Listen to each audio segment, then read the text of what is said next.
all the moves, they're not hard to find. Strong arm tactics so loud, only themselves in mind.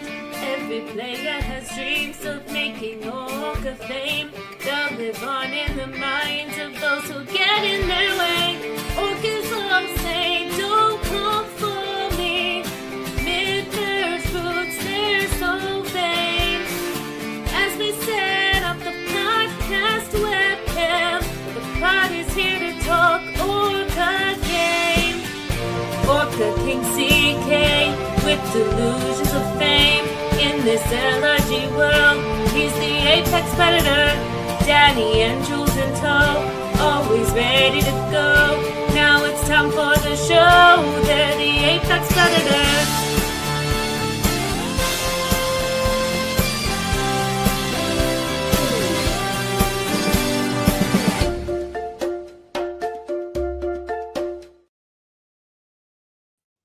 Hello and welcome to the 100th episode of the ORCA Pod, the Apex Predators of Australian Survivor LRG podcasting. For the two of you that showed up on time, you got to see our brand new intro sung by the wonderful Ash. For those that are tuning in later on the pod webs or watching it later, I'm sure you got to enjoy it too. For those that join us during the show, make sure you go back and watch it because I've put a lot of time in it and it's amazing. So that's the intro. It's a very exciting moment for our 100th episode. I want to thank you, Ash, for making that song and then rejigging it as per my requested words to make it more inclusive about the whole crew of orcas that we have.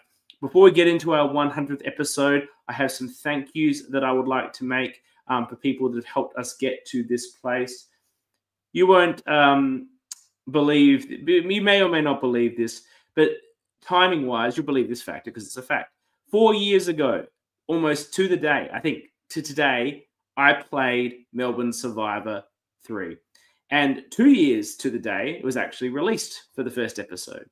But when I went on Melbourne Survivor 3, I'm wearing the merge buff here, I had a dream that no matter how I went on the show, I could create a podcast where people would just listen to me for hours, rabbiting on about something. And there's so many Survivor podcasts out there. How can I compete with Rob Sestonino? How could I compete with Shannon Gus?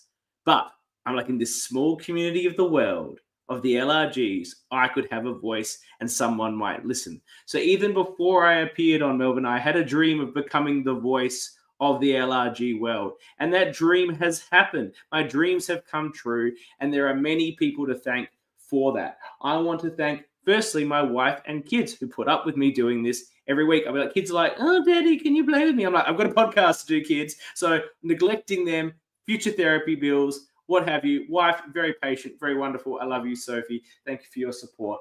I'd like to thank JP and Vince, who used to do podcasting on somewhat an ad hoc basis on this thing. And they brought me in. They said, CK, do you want to start doing this? Do you want to do, I actually did one for Survivor South Africa for some reason. And do you want to do this? And I did. And then I was able to pick up the job once I got into. So thank you, JP and Vince. And then I was in the LRG live reality games world. And I met Dustin and the fantastic crew of people at LRG who were happy to involve me in their show, happy to let me get the admin privileges on this and the YouTube so I could order my ORCA podcast as my OCD requires that I do.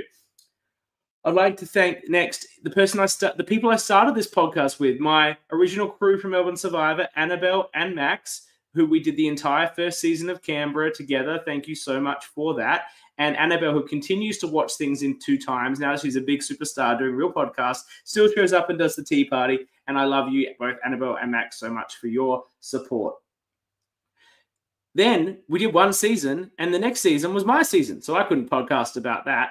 And there's certain people that appeared on that, which will be mentioned later. But Ethan Bromelo, the first ever ORCA, even though he was yet to be the ORCA at that point, appeared and presented a whole season. Thank you, Ethan, for your contribution to our podcast, both for an entire season of Melbourne and for being the first ever Bromelo medalist, giving us that fantastic name for our ORCA of the season.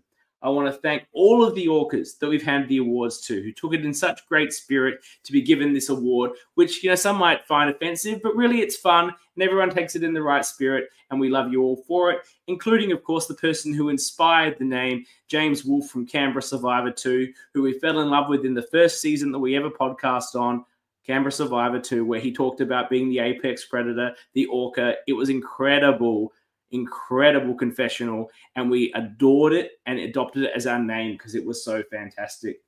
I want to thank all of the players that have appeared on our show. There's probably way too many to name, where they were interviewed, whether they were part of Twelsh, whether they filled in once or twice as a guest host, whether they're on the tea party. Every single one of you, thank you so much for making the time and being a part of our show. I want to thank everybody that watches live.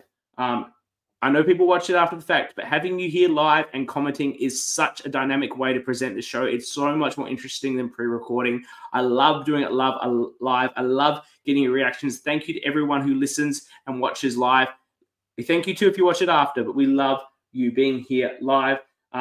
So many people to name. I can't not mention Schneider, who's been here for day one, spruiking his rando like online racing thing he does. I hope you're killing it, Schneider. Thank you for just randomly dropping in with your spruiks. We love a person that drops into random podcasts to spruik their own shit. Like, who doesn't love that? That's so ORCA in itself. Well done, Schneider. I want to thank the creators of all of the LRGs in Australia. Obviously, if you didn't make these shows, we'd have nothing to podcast about, but for also bringing us in and promoting us and supporting us in what we do. So thank you to Kyle and Brian from Backyard. Thank you to Dan and Liv from Canberra.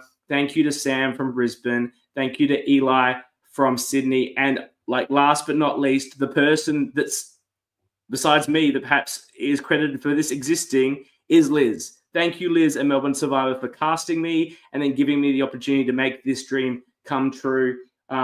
I'm so excited for what we've done. I'm so excited for the next 100 episodes. I adore being part of this community. Thank you for sitting through my thank yous. And I have 2 more thank yous to give, because what would the Orca Pod be now without my 2 absolutely fantastic co-hosts, my partner in crime. Let me welcome first Dani. That hasn't worked.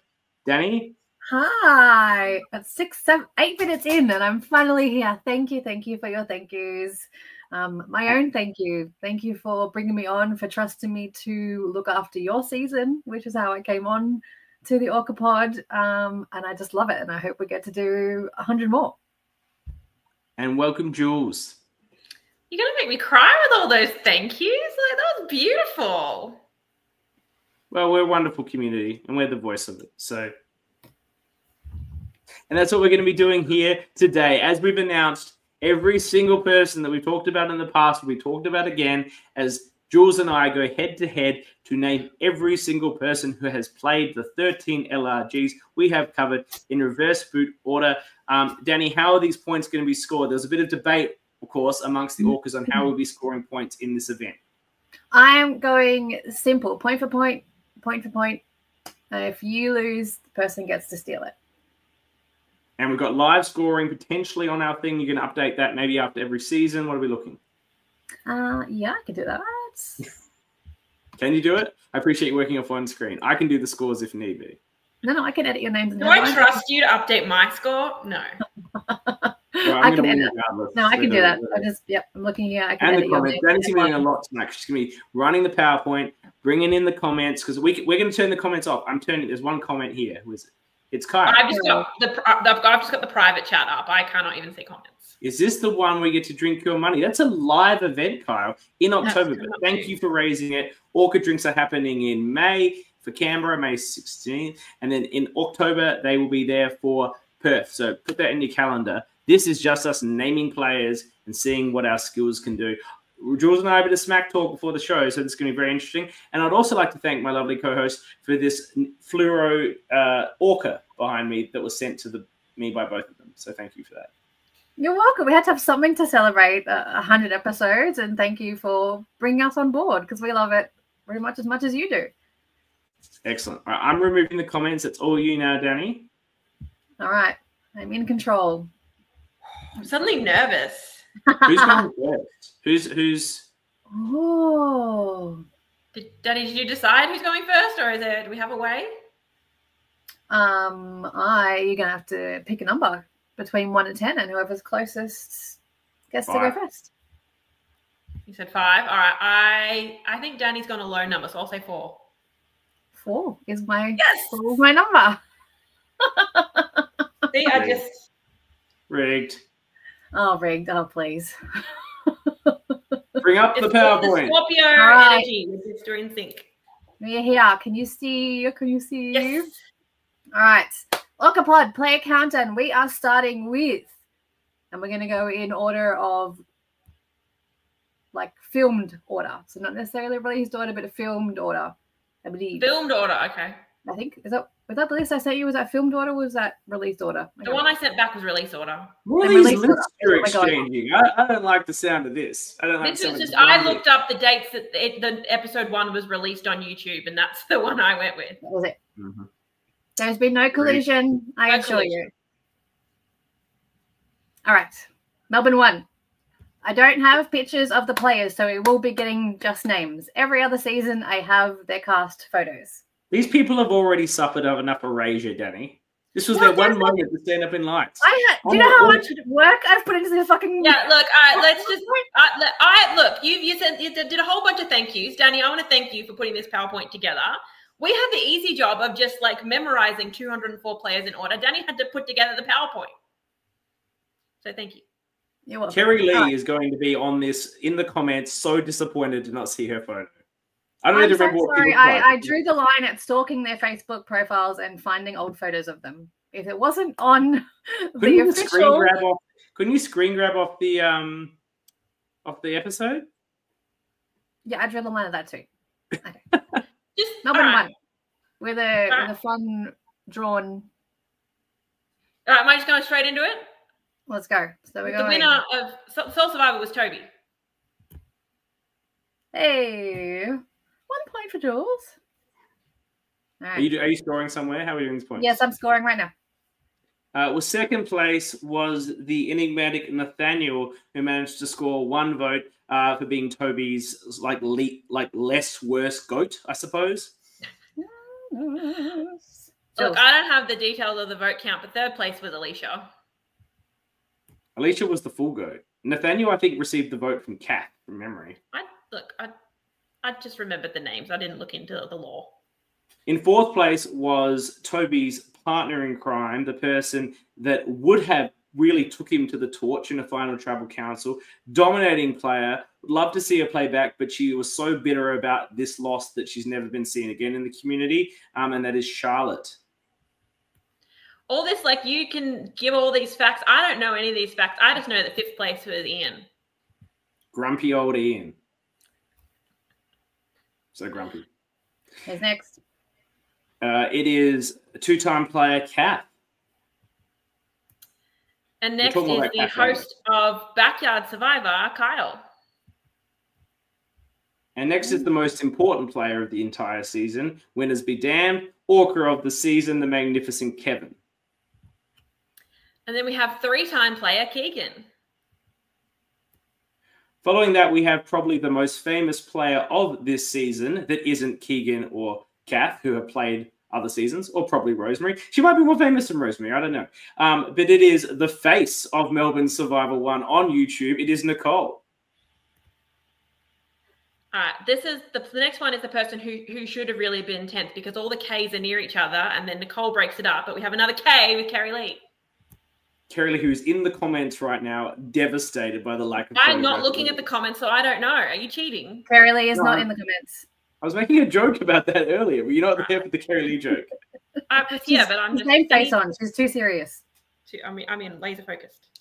Next is Liz's sister, the sadly 2-time pre-merge boot Rosemary. And then we have someone else who would later appear in Backyard Survivor in Mitchell. Next, we have a guy who, he broke my cardinal. Oh, I'm going to get that wrong. Ooh, almost made a mistake because I'm getting excited. Oh, I was excited there. I thought I was going to steal.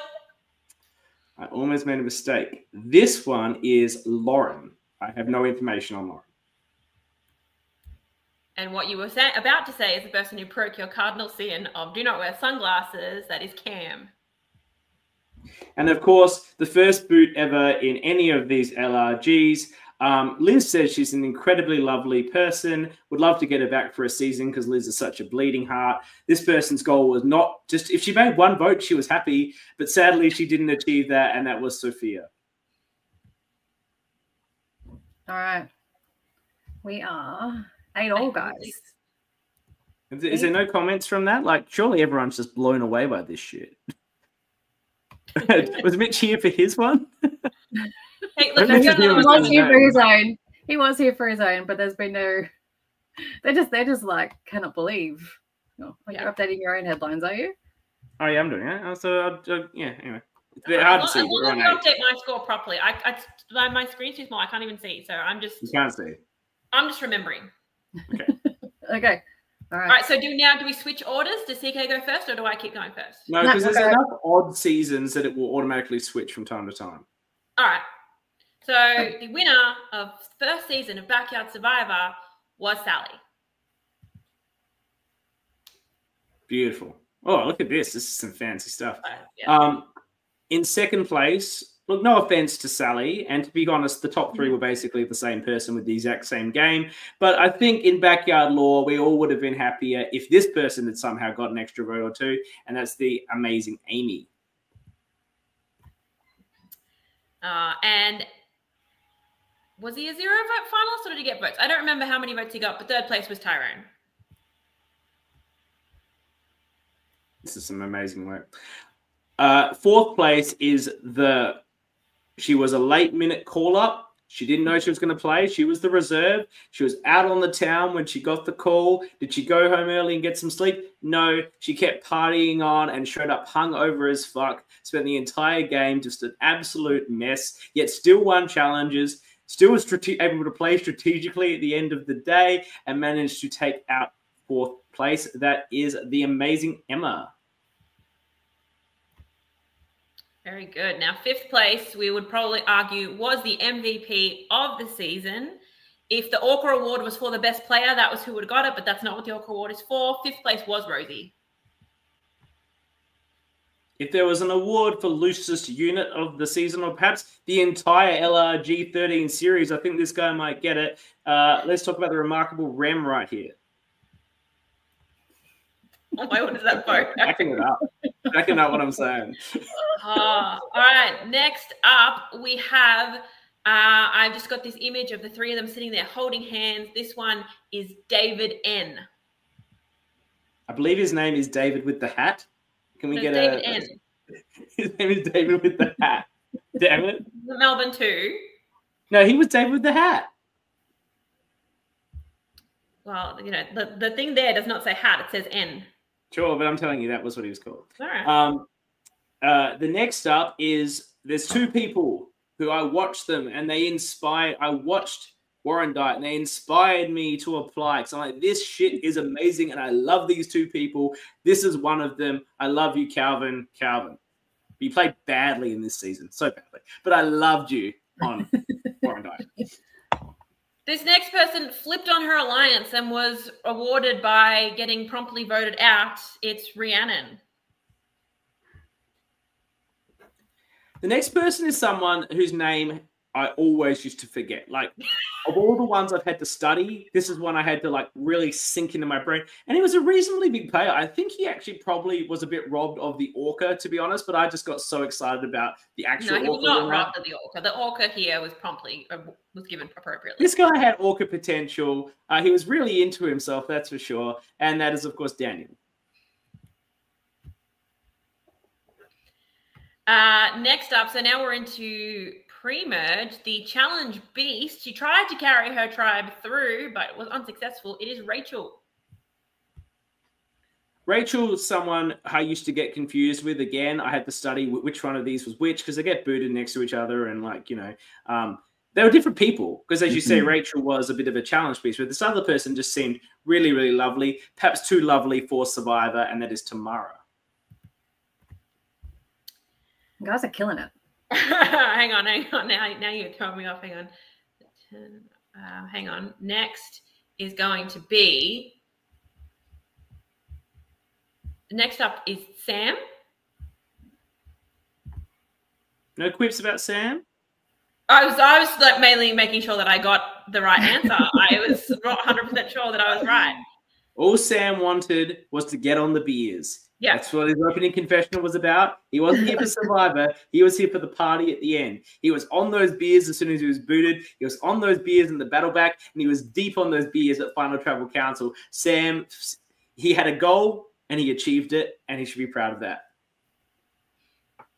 And now, I don't know if this is somewhat fortuitous to my success or because I'm, one of maybe the ORCA Prime, that I'm getting all the orcas on here. That's another orca. And this, of course, the orca of the season, the magnificent Matt.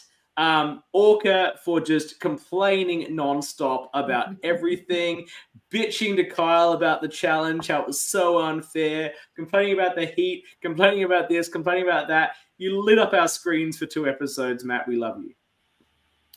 And then the first player ever voted out of Backyard Survivor who would go on to get a second chance in season 4, it is David B.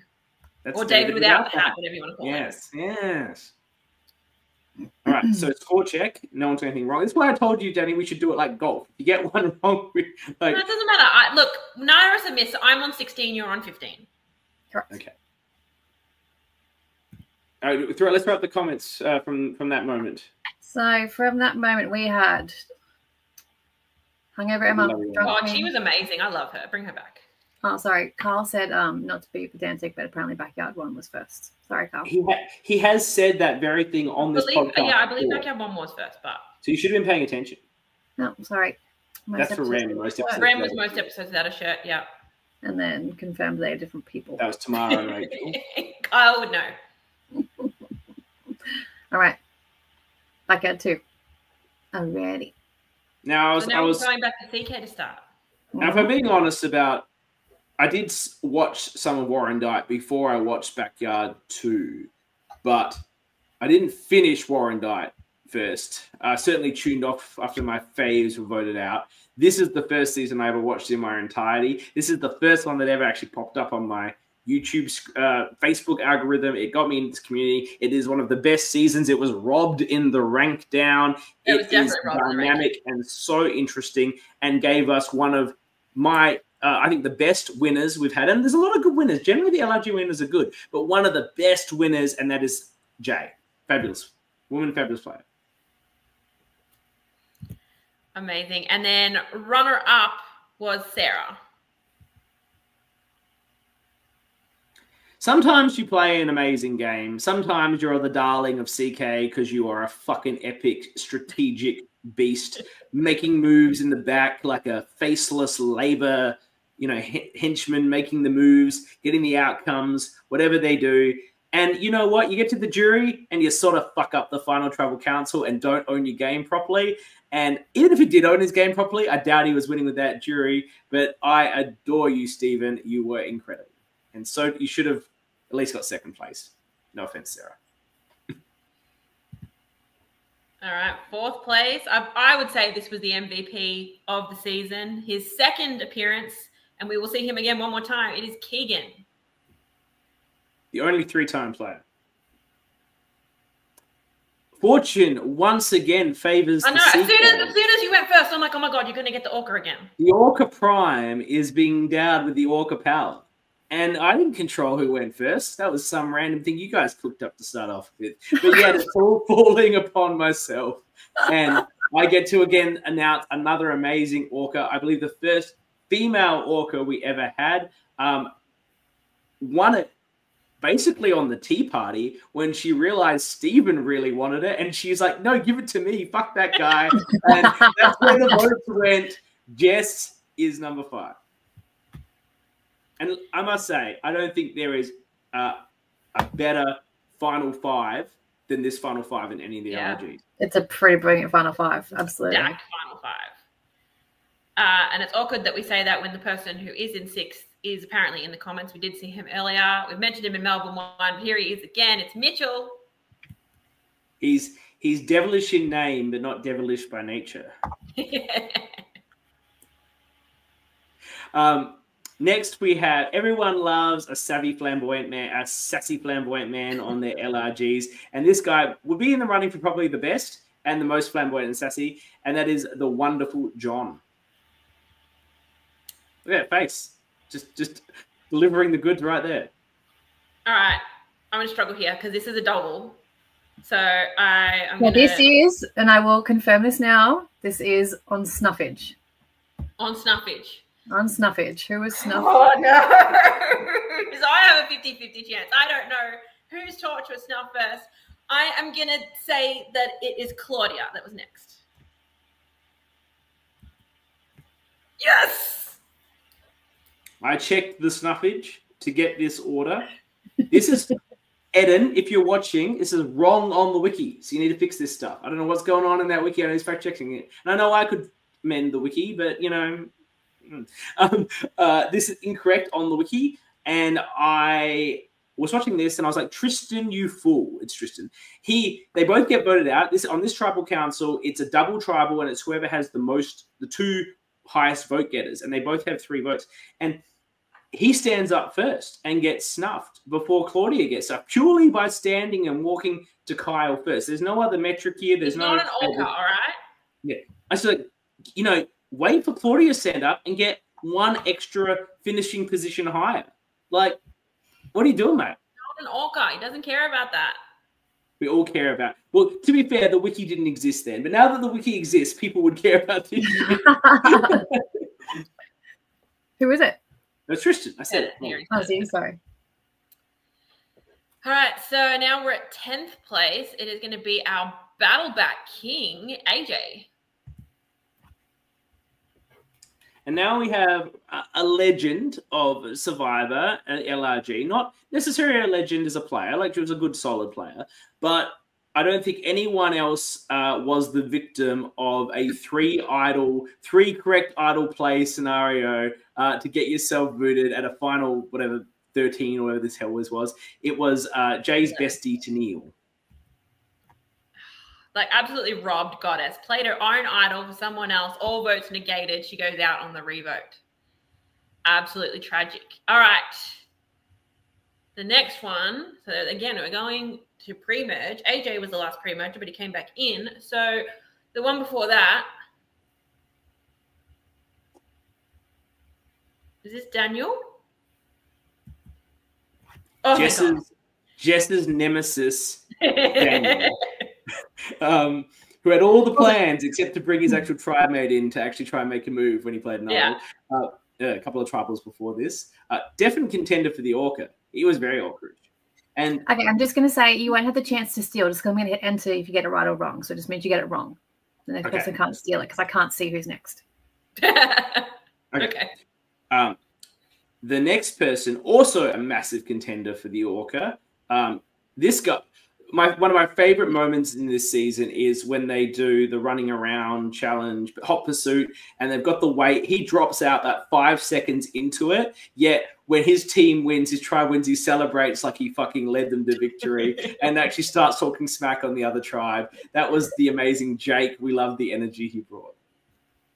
All right, and next up we have someone who was simply victim of a tribe swap. There's nothing really more about it. And being lumped in with Daniel, it is Casey. I debate that. If Daniel had brought her into the move, they could have idled someone out together. No, but like they hated Daniel so much that it was just, and they knew he had an idol, so it was like, oh, he's going to have to take out Casey instead. We don't want to.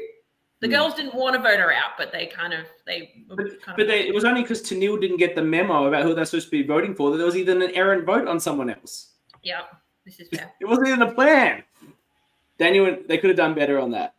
The next person, looked the backyard Survivor graveyard is riddled with these lovely women who you just wanted to get to know better, and they never really got a chance. This is the one from this season, and that seemed like a really lovely woman, and that was Helen.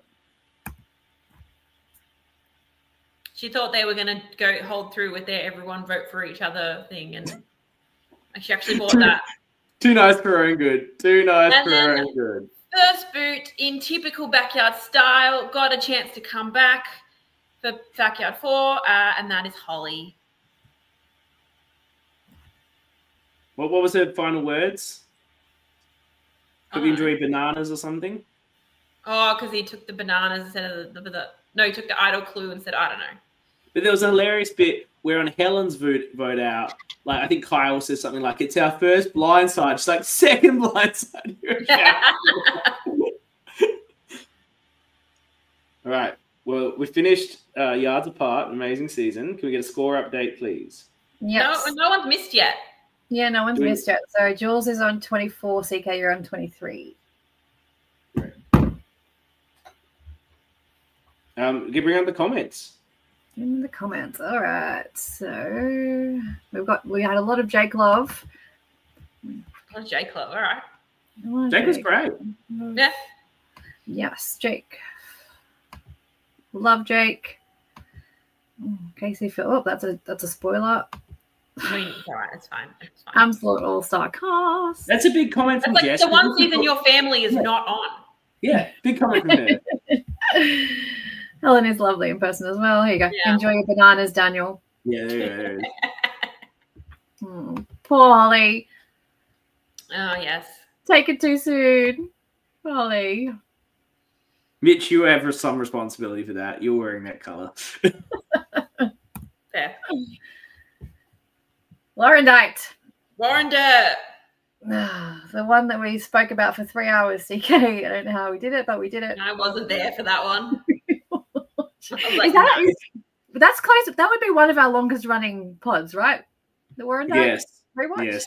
And you Which know, I never thought would be the This case. is what happens when like, I'm not there to keep you two on track. You just go it was off. such a stunning season. We had to talk about it for 3 hours.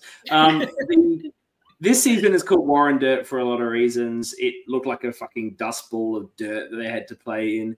But it's also because it's a little bit dirty. Of all the seasons, it loses some of its luster because of the winner. And, you know, some might say that's because he controversially was in a relationship with the second place person that no one knew about. But for me, it's because he's the only winner that wouldn't come on our fucking podcast for the rank down when we did the deep dives. So, Dirty Jake. Talk shit about him. Dirty Jake. I was reservedly nice about Jake during that thing, despite his absolute cheating victory, with the hope that he would come on this show and at least do a deep dive with me about what a good social game he played and how he wasn't really with his boyfriend for like most of the game. I was being very, very nice to try and get him on, but he still would not show up. So Dirty Jake, dirty player, wouldn't come on the podcast. Ba-bam. Sorry, I can see Tara asking what point CK missed. He hasn't missed one yet. It just we had Backyard 1 only has 15 players, so I started first. all right.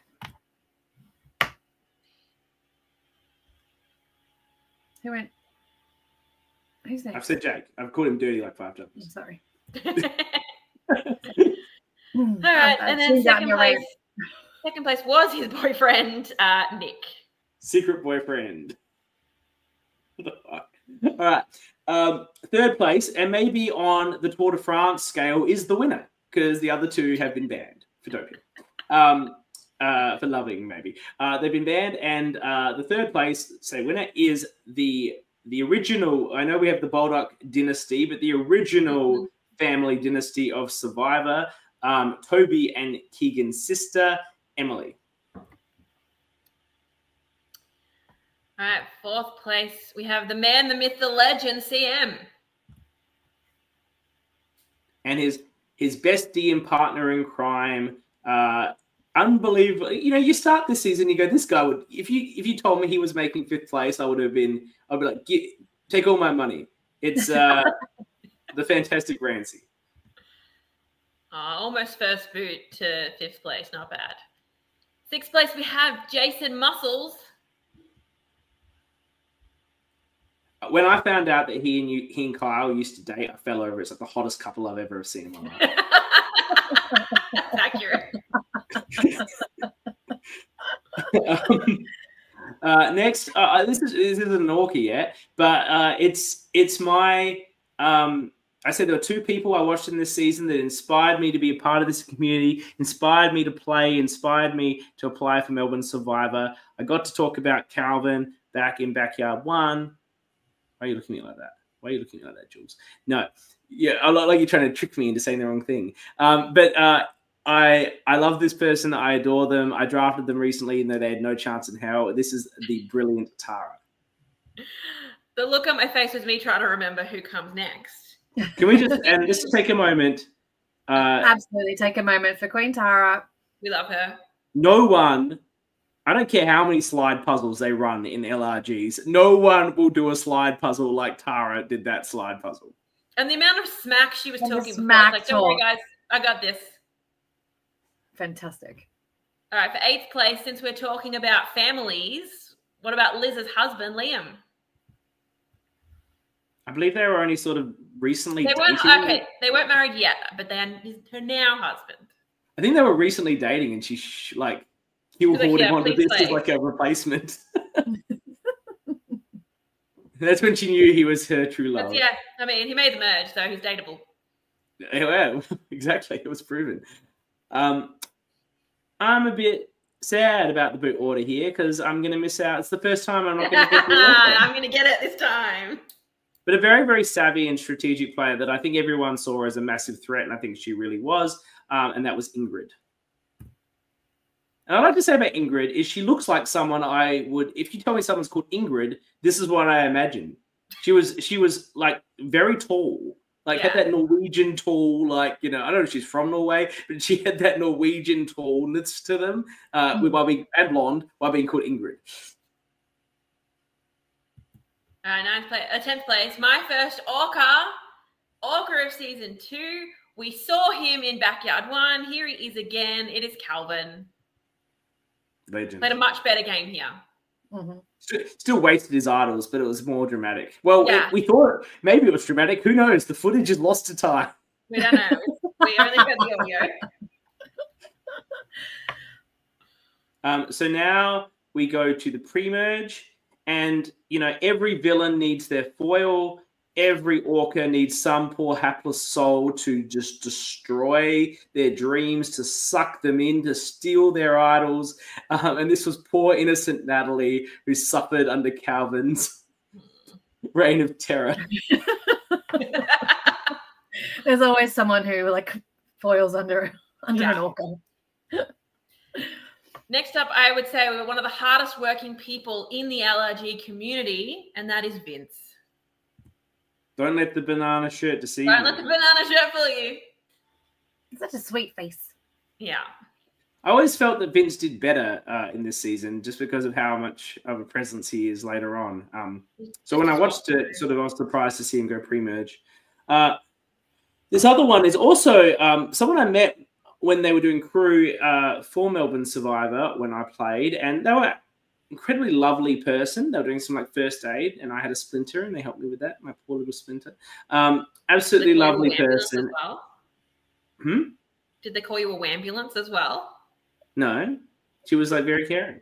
I felt very cared for.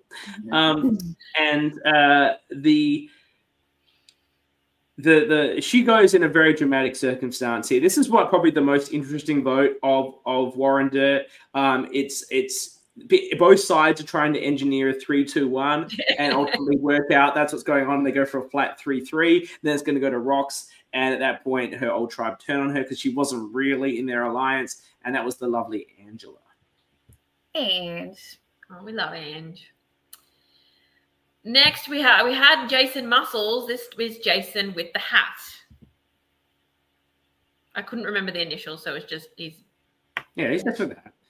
He was too old for this season, I feel. Yeah, I think someone wrote on his parchment "Old Jason," which is a bit mean. I'm fairly certain that is what was written on one of the parchments.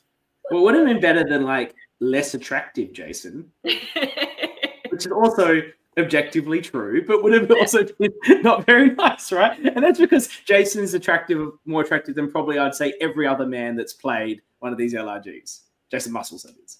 Okay, big call. Well, I already said I got excited about Hayden and Kyle's little thing. He's a hot guy, right? The dreads, the muscles, they're all working for him. They're all working. All right, CK, calm down. He's a hot guy, right? And I say that as a straight-blooded male. He's a hot guy. He's the sort of guys that most straight men want to look like. Women might not like it, but that straight guy's like, I want to look like that. That's what, anyway.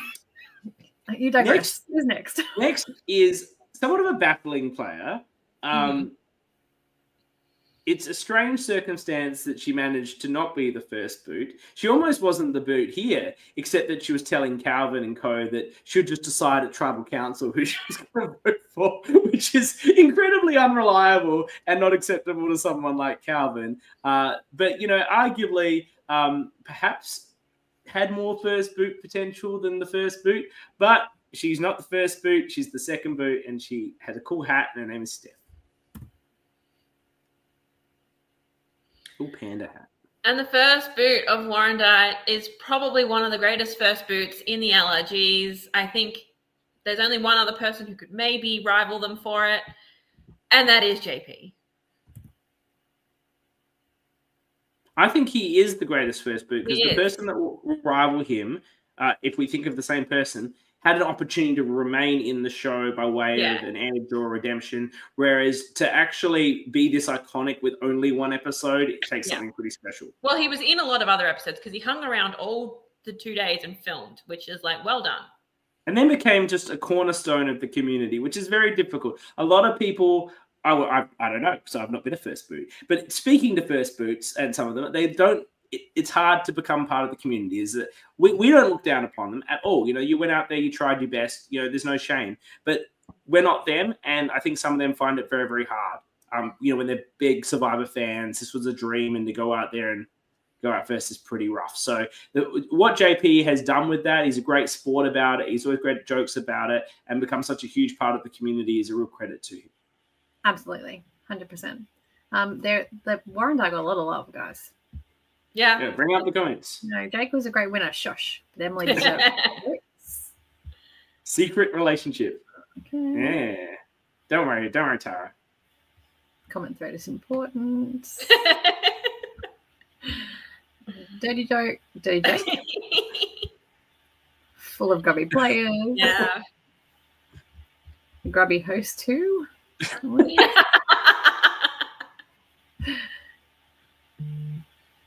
Nick forever iconic. Obviously, love for Queen Tara. Yeah, I love for Tara. Tara, ultimate icon. I'm gonna go some teeth. They were 2 weeks into dating.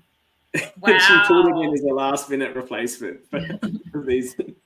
Hey, and look, it was a good test. Jason refused to pay for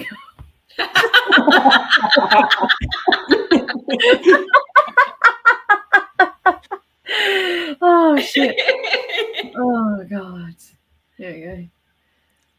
Jason M, which stands for hat. Jason hat. Yes, that's exactly right. I remember the 2 David's initials, but Jason, no, I don't remember that. Oh, this can be life-threatening. All right. You can have a ambulance as well for your injury. This cast. With face palms. Oh, yeah. Calvin is one of Kath's favourite people on the earth. Honestly, Kath, I think most everyone in this community is your favourite person on the earth. Kath loves everybody. Kath loves. She's a big lover, Kath. Kath has a lot of love to give, and we love that for her. All right. So, score update. Again, you guys are missing. Yeah. So, Jules, you're on 32. CK, you're on 31. I like the psychological advantage of being 1 point ahead. I'm not like that. It'll get wiped out when we finish this season, because this is another one with an odd number. But for now, I'm holding on to it. Season 3, Exile. You know, I've made my views clear on this. It's a season where, from a production point of view, everything that could go wrong went wrong. All of the advantages, other than one really interesting advantage that somehow ended up being incredibly interesting, ended up with the wrong people. The Power Alliance, to the point they were just sitting there with more idols than they needed at Final 6, Final 5, whatever it was. Final 5, they were trying to hand their idols to each other. Which makes it uninteresting. But, you know, there's not much you can do in production. And they did have one of the greatest players we've ever seen in a person to be named in the future. But what it also gave us was a really great winner. And I think that helps hold up the season as well. Played a very, very strong social, strategic and physical game without ever being like the #1 in any of those things. And I think that's ideal Survivor. And he was an interesting and very likable player. I think, very close to, a Luke Toki in a way. So great player. Really love him. The winner of this was Halim. Very strong winner. And you mentioned his Power Alliance, the first runner-up, the Challenge Beast, who was also holding on to 2 idols, including one half of a dinner plate-sized super idol. It's Jake. Ooh, no, it's not. No, oh my God. Jake has way more votes in the game than Samara does. Wait, I thought Jake had more votes at Final Tribal. They have the same votes, they have 1 each. Ah, no. All right. It's the lovely Samara. Damn the it. deserved second place with the same amount of votes and less votes throughout the whole game. Not by much, though. And so then in third place, we have the aforementioned Jake. Damn it. Jules. Oh, And no. now I wish see, I should have gone first and then I would have known. Oh no, you're gonna get one wrong eventually. I know it. I can sense it. Ah, Okay. what are these names? We're okay. Fourth place was Caitlin. Okay, so I know. I've just gone to the next slide and the names didn't go with the pictures. So so you're saying Kaylin. Yeah, Caitlin. That's correct. Who's next, CK? It is the aforementioned most amazing confessionalist in the history of our LRG community, the incredible, and of course, once again, the Orca gods have deemed upon me the Orca of the season right after I take the lead, even whatever this is, based on your little funny business at the beginning of the episode. It's just destiny. It's serendipity. It's Andrew. Don't say that there's any funny business because you going first in this season is what fucked me. If I had gone first, you would have said Samara and I wouldn't have got it wrong. So there's no funny business. All right. I gotta come back. I'm not gonna be doing any funny business talking about how great they are. 6th place was Raph. Who? Raph. Raphael. Yeah. That's good. All correct. Can't believe you're not giving Rafe some love. The guy that got shamed for not wanting to go to a 50-50 rock draw. Yeah, it was incredible. Andrew wouldn't shut up about it for like the entire season. Andrew, as well. who is safe because of the rock advantage, who he doesn't have to draw a rock, and he's like, well, shame on you for not doing it. All right, buddy, give him your rock. It's the best moment of the entire season. It's so good. So now we have we know now because I'm gonna lose. I don't know if he's in the comments, but we know part of the dynasty is in the comments live cheering this on.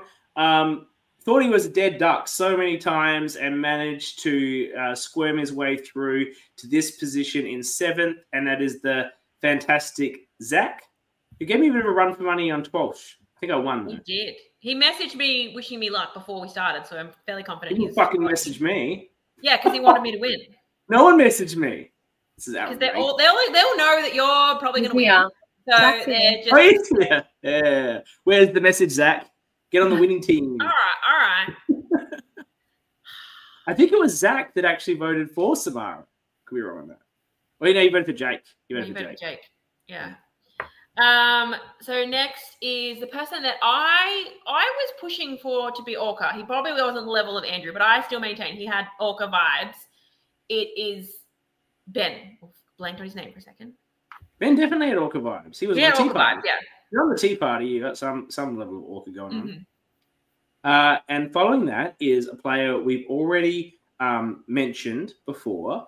And this time we can give her a little bit more love and respect than what we gave her on Melbourne. One when she didn't have a picture. Liz's bestie, from Melbourne, unlike Liz, who was from Brisbane. The returnee from the Battleback, one of the most impressive Battlebacks, I must say. Jeff was really impressive, and it was a tough. These things are always tough because Kyle's just This is elite. probably the on them. hardest battle back challenge I've seen. And they trial them out on Kyle, and he does them in like 5 minutes. They're like, this is easy as shit. Stop trialing your challenges on Kyle. He's just a beast at this stuff. But Kath was super impressive on this and this whole season, and that's who is in this position. All right, our They're merge in a really boot. like interesting, funky band as well. Just wow.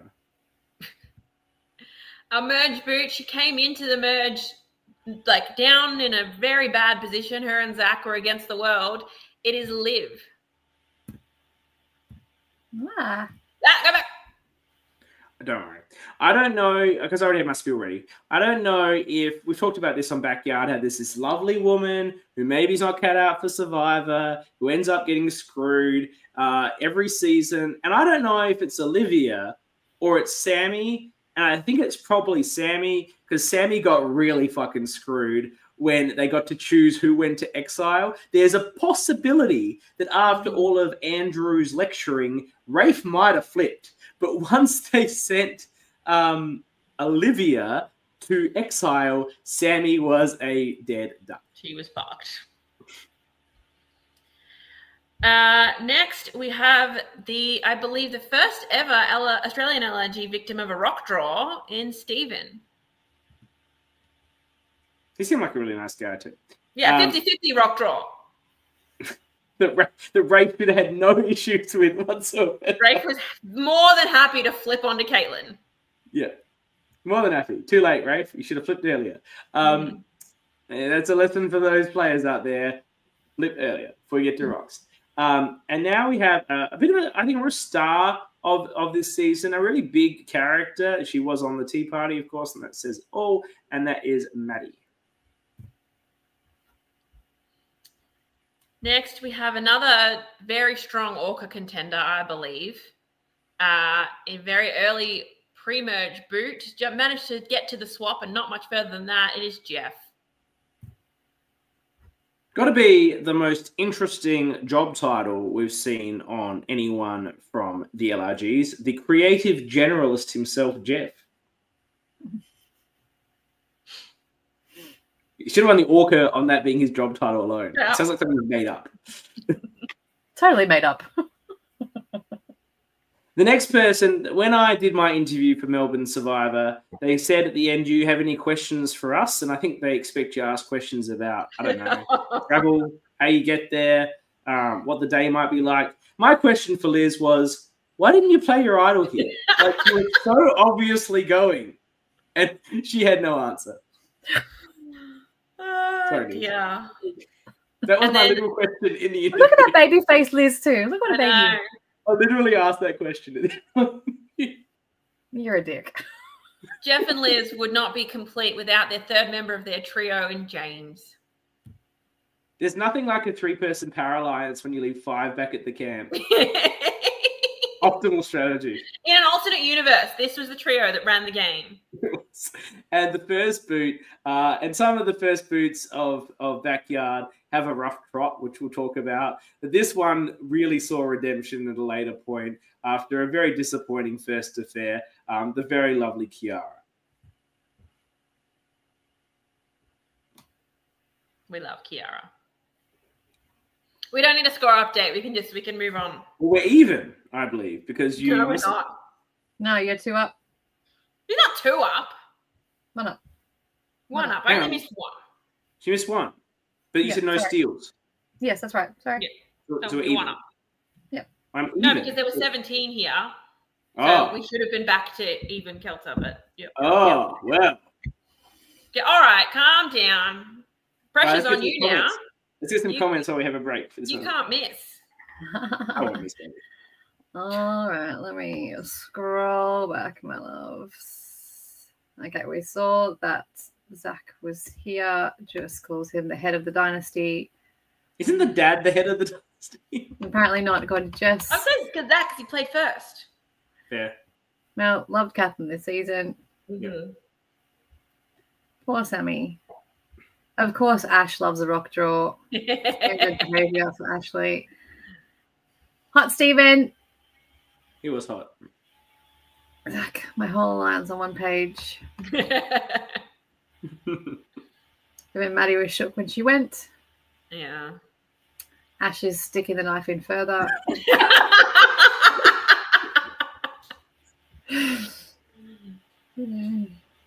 Liz says she has an answer. I know her answer. She's given me her answer before. She really wanted to link in with Halim later on, and use that super idol. But like, she was in such a bad to still be there to use the super idol. James is robbed. Zach, you were the one that robbed him. Yeah. Sam Green has given me the quote of the episode. You're a dick. Space from LRG.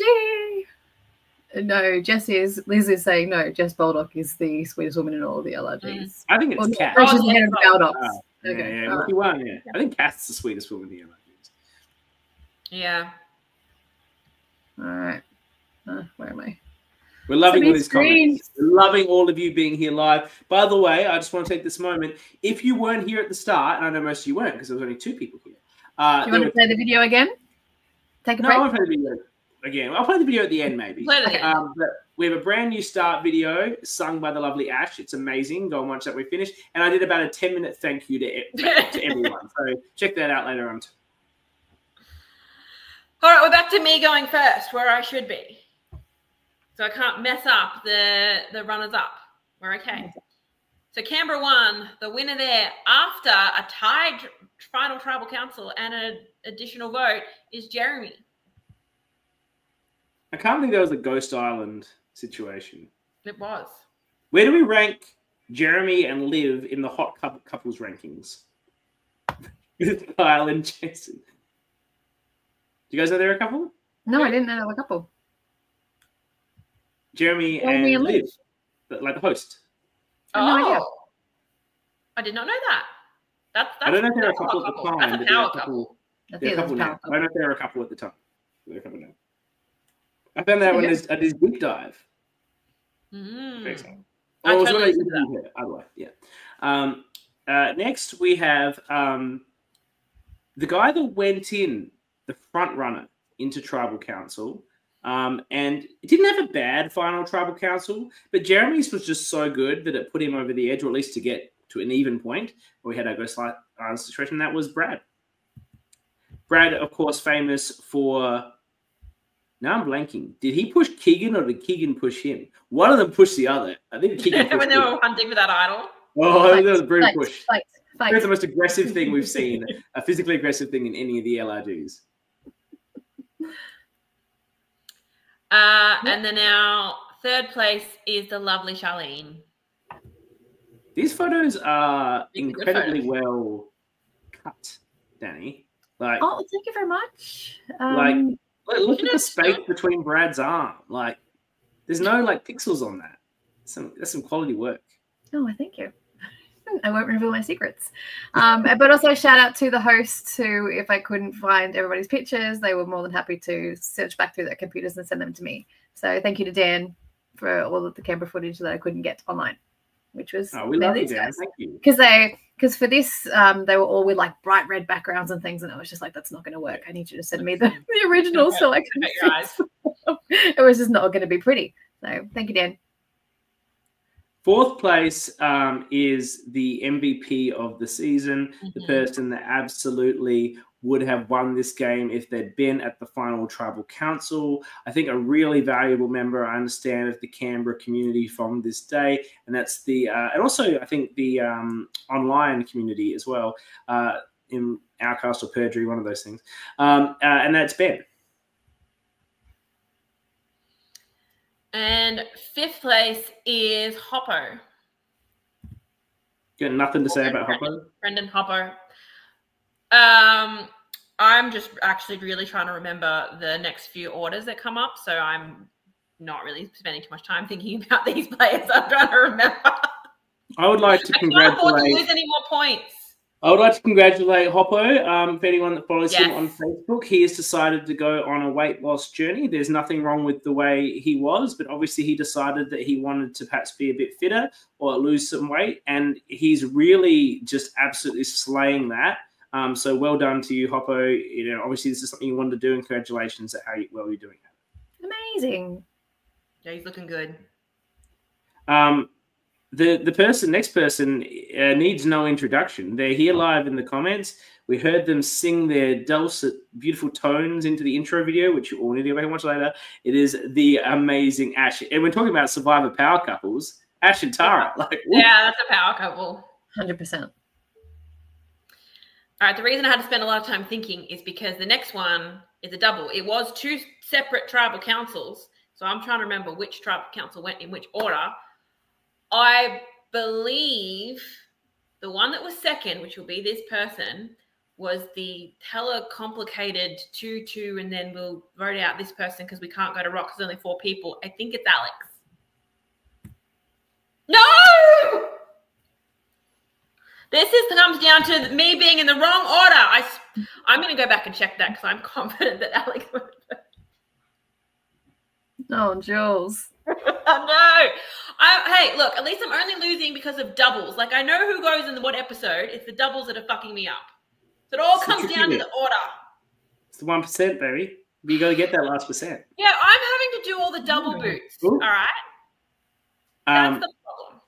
Well, I specifically studied these because these are the tricky ones. The next person, as you say, is Alex, who basically elected to leave the game to save her allies in a very magnanimous moment, and therefore instantly disqualifying herself for ever achieving any sort of ORCA award. I will never award a lovely person, but I cannot award an ORCA award to someone who voluntarily left the game to save their allies. Mm-hmm. Yeah, we're gonna go guess like before because the names didn't. Okay. Move. Well, the next one, I get to say the ORCA award. The guy who took his shirt off. It's Dom. Dom deserved more lust than that. I know you're disappointed. I'm just pissed now because I'm I know. Because But I Dom got all the deserves doubles. a lot The more order than is that. fucking me up, and I'm mad. Don't take it out on Dom. He was elite. I called him the ORCA. Next. This is a controversial player, probably the second most controversial player after the aforementioned Jake. And not because he didn't come on my podcast, he wasn't invited, but the only medical evacuation we've ever seen in LRG history. Now, for those that don't know, it may have been a medical evacuation. He may have gotten sick. Or he may have got, for those that don't know, in this season, they didn't camp. They was playing at a park, and everyone went back to their house or the hotel or whatever at the end of the first day. And the word is Isaac went to a party, and maybe he had a little bit too much fun, and he didn't show up for the second day. And while everyone was happy there to move up a spot, there's a lot of people pre-merged that would have loved to have been on that jury, and I just feel that's really disappointing for them all. Isaac. And then one more. Jules. Oh, that's me. Okay, hang on. I'm forgetting her name. She was wearing a red hoodie and blonde. Carlene. Okay. What's her about? Talking about power couples, we'll see her husband later on in the countdown. You know all way too much of this stuff. I don't know these things. I know all. Including the next boot. Now, a few people have played twice, and a few people, sometimes, you know, you're really unlucky and you don't make merge both times, which is a bit shit. And sometimes you get swap screwed, and sometimes you get swap screwed twice. And that is what happened to Liz's lovely sister the second time here, where she was swap screwed for a second time. It is Rosemary. That was Rose, yes. Yeah. And next up, this was not a medevac. This was a, I'm not feeling very well. Can you guys all just vote me out? It is Lara. Laura, sorry. I feel like people were calling her Lara in the show. I think they were calling her Lara. I think you're right. Whether that was her name or not, I don't know. But that's what they were calling her. Really, I'm just doing this from pure memory. So you clearly have all these notes, and I just remember shit. And that's why I'm losing. I don't have notes. It's all in the head. I studied the list of names. All this information that I'm spilling out, that's just coming on the fly. Just FYI. I studied the order, but I didn't study. Yeah. The next person is the star of the pre-merge, absolute king. So sad that he goes so soon, but has remained, much like JP, a real cornerstone of the Canberra and general community. Often is on our podcast, listening and commenting live, which we adore. It is the amazing Aston. And the second boot of the season, I'll be honest, I don't remember a whole lot about this person, but it was Janine. I also did not remember a lot about Janine. I apologize to Janine. And now, I feel like sometimes second boots are like less memorable than the first boot. You remember who goes out first, but then second boot, it's like I think I'd rather, if it was a choice between do you want to be first boot or second boot, I'll take first boot. I think all second boots are less memorable than the first boots. In Real Survivor as well, like LRGs, Real Survivor, anything. Yeah, no one remembers the second boots, but we do remember the first boot. And sometimes you play, you're dealing with a secret couple that no one knows about. Everyone's trying to get you out, like the entire merge. You have to win a bunch of challenges, and you're following in the footsteps of your brother who won the prior season, and this legend of this bigger-than-life legend in the other brother. And, you get third. And you know what? That's a moral victory because, as we talked about, on Tour de France rules, she's won. But here, you come on for your second shot. It's your redemption. I don't know how much redemption she needed, but she came on for a second shot.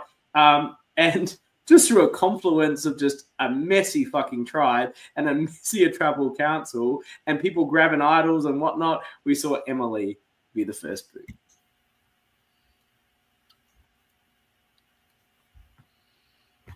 All right. Let's have a break for the people. Comments. Jeez, I just scroll back. Ooh. I can see the comments number. There's quite a few for that one. 113. Loving the energy. The time we're talking about the power couple. Ah, yes, Jeremy and Liv. About who's the nicest person from Jess? They pushed each other. Keegan pushed Brad. I think that is what happened. Yeah, definitely. Look, I wouldn't be surprised either way. Well, Brad's in real life twink from. You need to read that out. Oh, Josh O'Brien said he loved Brad's real life transition from twink to beef daddy. Beef daddy. Charlene was robbed. Hashtag Brad was pushed. Shark Queen. Yeah. Ben is fun to crew with. Hoppo 2. And Jess says she lost the nicest person after voting Kath out. Yeah, fair. Yeah. What a bitch. I mean, Queen Ash.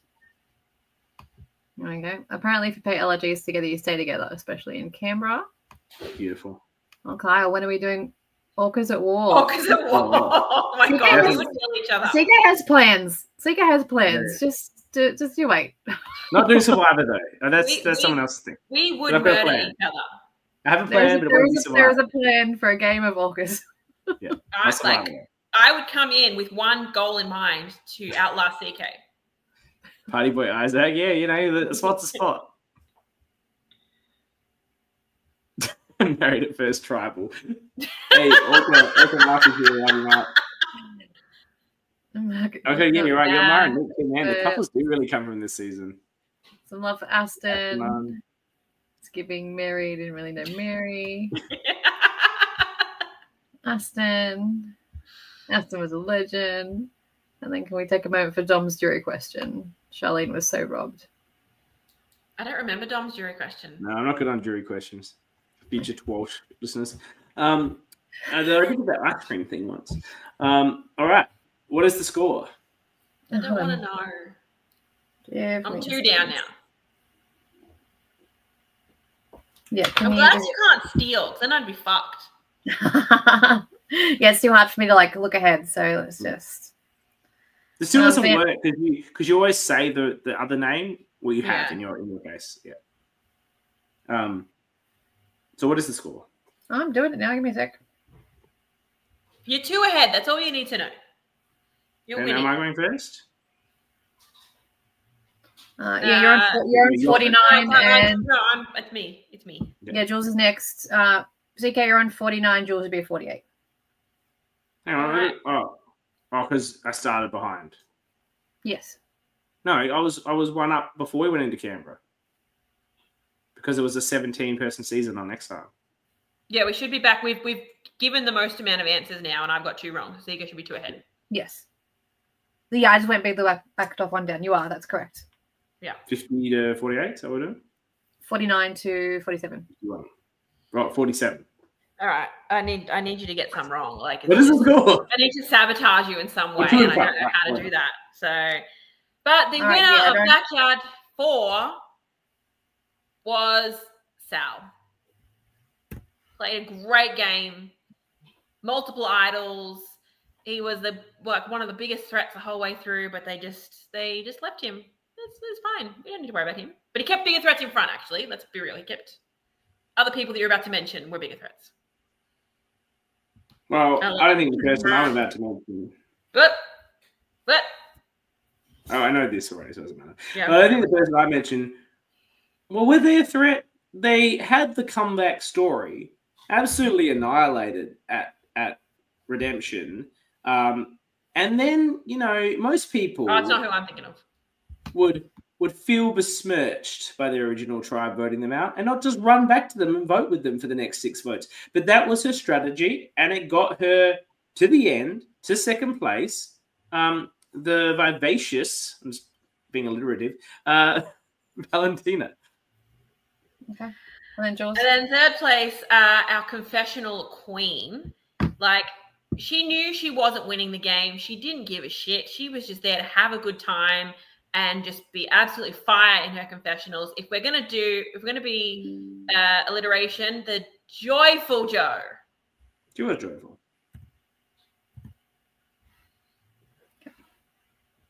One of my favorite things about Redemption, which we'll talk about when we do our coverage of this starting next week, is the Redemption story worked out so well in that each of the first boots had a very different experience. And we got to ride that journey with each of them and what they got to experience on their 2nd time around. No journey was more fulfilling emotionally than this person's. They seemed like the nicest person on Exile. They seemed devastated when they were booted there. And they've come back for an opportunity. And they didn't change who they were. They just seemed like a very, very nice, caring person. They use that as their gameplay. And normally that wouldn't be very threatening. But with the comeback story of the year and just being the most lovable person, she was too big of a threat to let go to the final Tribal Council, which, while winning would have been great, to be in a position where you were the person who was going to win if you got there, which I think was pretty clear, is an amazing redemption story and made this season what it was in a lot of ways. And that, of course, is Kiara. I think that is the longest you talked about any one person on this show so far. What? Because I haven't talked about this season, so I've got lots to say. Next week. 5th place is a very good friend of the podcast. We all love him. He is here quite frequently commenting, especially during our Backyard 5 coverage. It is the lovely Josh O'Brien. Got to be the most memorable 5th place due to recent events. Like, the amount of times we heard Josh came 5th in recent coverage was extensive. Like, if you were going to get any wrong, it wasn't going to be this one. In the 6th place, we have, this was the befalling of the Birac 4. And at this point, we have the very, very lovely Rachel. Loved the way she played, loved her game. Loved her. And then we've got another friend of the podcast. Fun fact. The first ever LRG podcast I ever did was on her boot with Josh, with JP and Vince, and I interviewed her with them. Actually, it may have been JP and Liz, I reckon. Me, JP, and Liz interviewed Rachel. First ever LRG pod I did. There you go. That is a fun fact. But we have another friend of this podcast, someone who has crewed just about every single LRG there is. He did a great showing on Twelch. I believe he beat you. It is Matt C. Also was once in a power couple with Tara. Also a last-minute addition to this crew, to this cast. He was so much so his loved one letter was from Calvin. That was such an amazing moment. I adore that moment. And rounding out the Birac 4, who, you know, but for a rock draw going a different way, and I don't want to undermine Salvador's game, which was great, or the Kiara's story, which was beautiful. I would have rather seen the Birac 4 tear themselves apart at the Final Four than what we got. But regardless, that's the way it went. And, of course, the first person to suffer on that rock draw was Michael. Oh, now I've got another double. Fuck. Oh, no. And it's not like these are two definite tribals that are separate from each other. And listen, I clarified this with the hosts. I clarified it with the hosts. The order that it comes up is the order it is. It's on Snuffage. Look, I trust you. I just don't trust my own memory. I feel like it is Matt B. Oh, thank God. Yay! I would have cried if I missed another one on a double. I don't think that's right. No, it is. Trust me, it is. I went to the video. I clarified this. Hang on. Can we pull up the video? You didn't lose a point. Just shut the fuck up, all right? I don't think it's right, though. This is fully clarified with the host. This is the order it went in. Give me 1 second to pull up the video. Oh, my God. What's wrong? My ruling is final. Yeah, I clarified this with the hosts. This is the order it's in. If I lose, then we'll be going back to this. You're already 2 up. Just calm the F train down. So, the next person is a fantastic player, big energy, big maybe ORCA energy. I don't know. This will be my vote for ORCA of the season. I've only seen how it happened, but this is the. I once played with this person in one of Brendan Pratt's little mini survivors that I just happened to win, and that is Casper.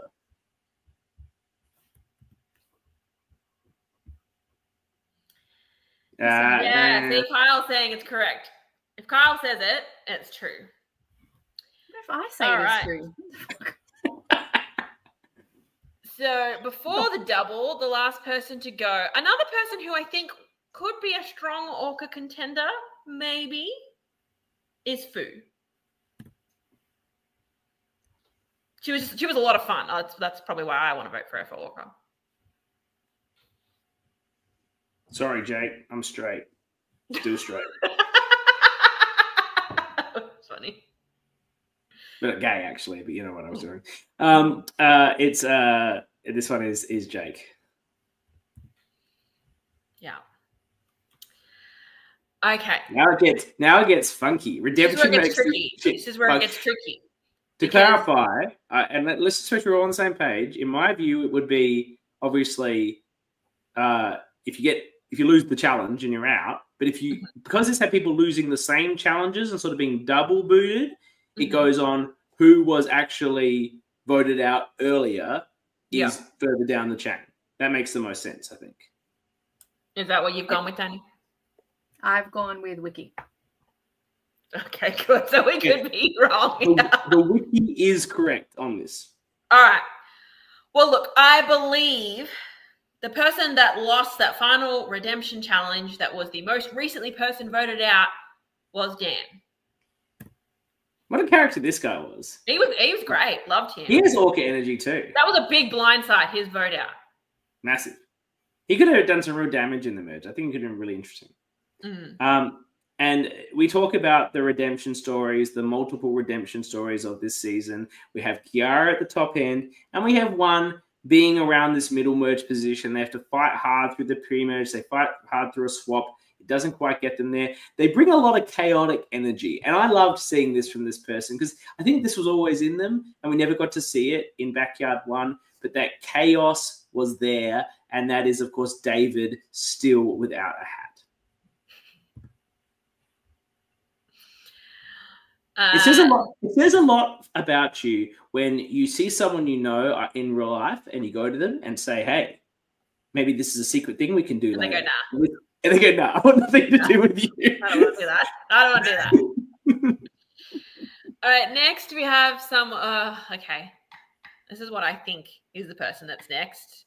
So I don't want to make like a big statement about who this person is and then be wrong, but I think I'm confident that this is a member of the Birak tribe that did not quite make the cut for the Birak 4, was a very early boot, but was a bit of a challenge beast on redemption for a little bit. It's Ken. Yes! It was Ken. I believe if you are this way inclined, you can vote for this person if you live in the great state of Western Australia in the next federal election. It may not be a party that most of us would be a fan of, but you know, that's the political democracy that we live in. So for those in Perth, maybe you'll be supporting your backyard survivor sister as she runs for Senate, and that is Julie. Next up, Backyard does have a history, or LRGs have a history of keeping it in the family. We have another member whose brother played in season 2, and now here they are in season 4 in Fee.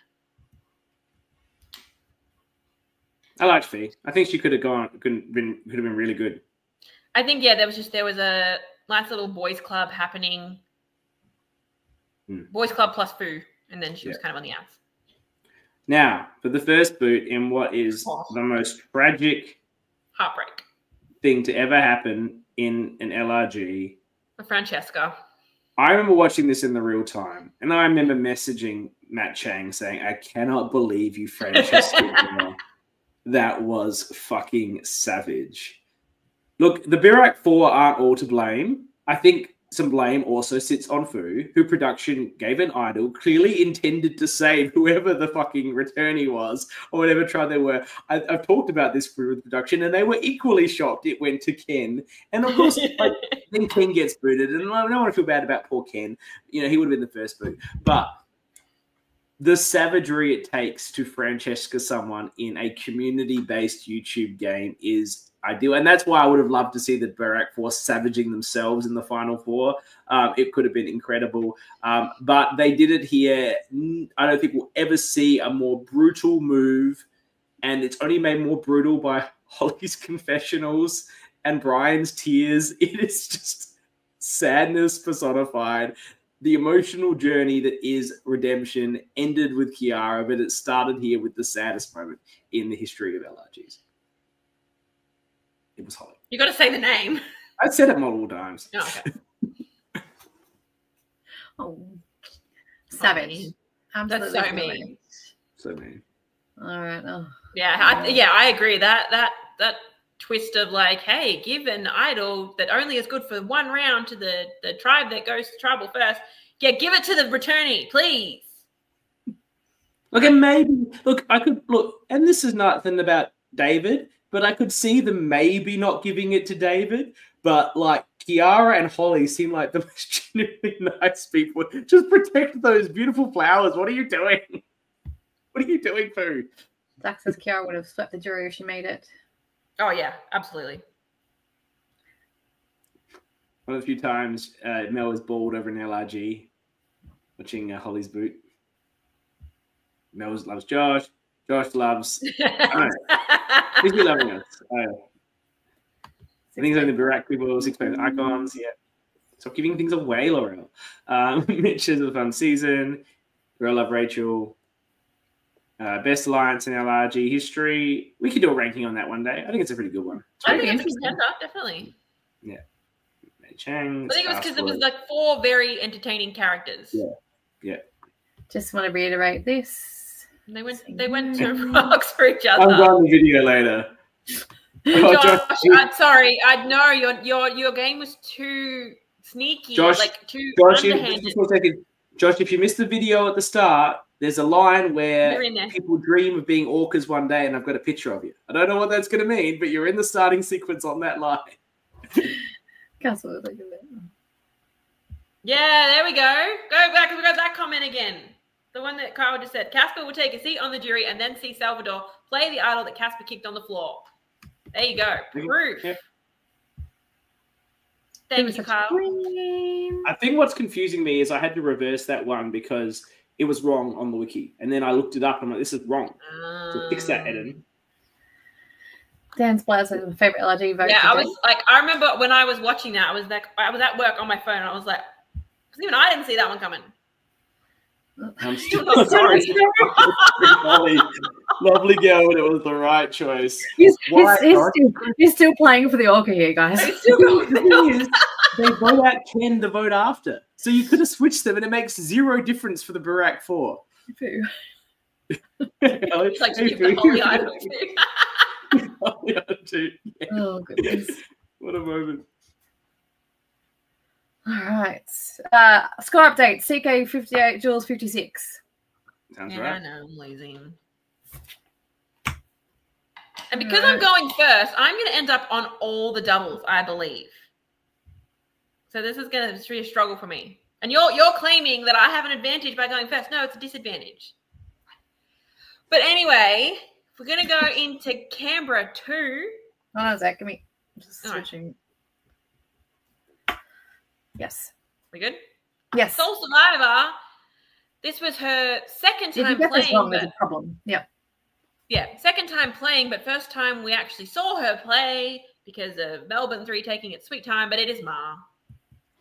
La Madrina, as we called her on the podcast. The godmother in Spanish.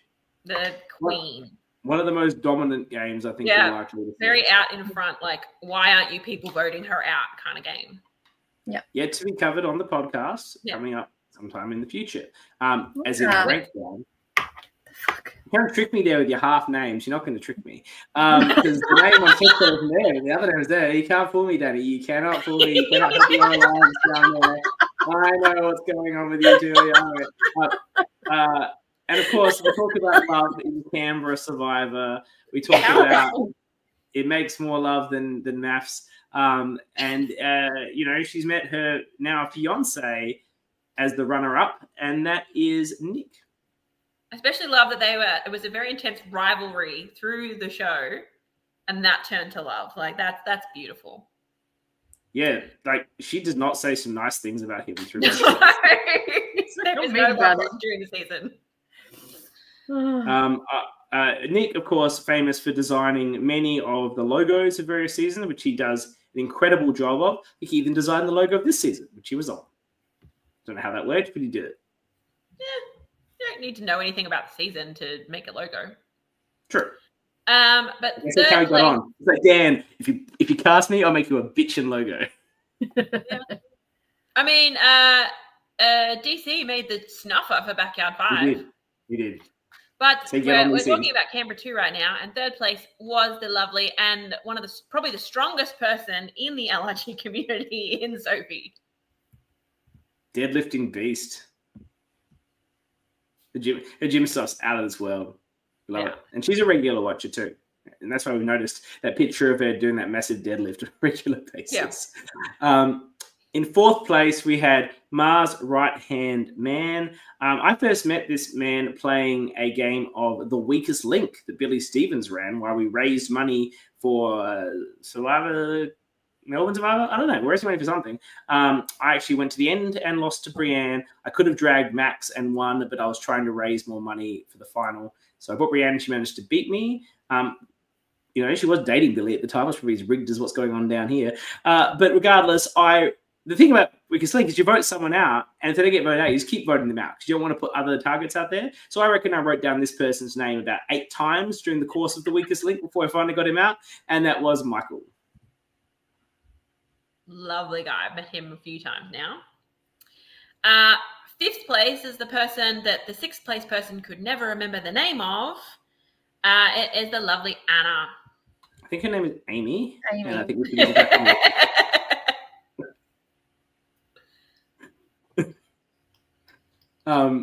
and the next person is the aforementioned person who could not get the name right, but she did. And I predicted she would not do well in this season, and she likes to raise that with me, but I didn't know she'd get a super idol or use the super idol to such good effect, and that is the fantastic Mel. Oh, we love Mel. Mel, I understand, has recently taken on a role of doing a lot of props for various LRGs, and I've seen pictures of them, and they look amazing. Killing it. Absolutely killing it. All right. Before Mel was Joe. Simpson. Yeah, I'm not confident. I was like, oh, fuck, Jules. No, it's the next two. I'm pretty sure, but I was like, hang on. I just want to make sure I get this right.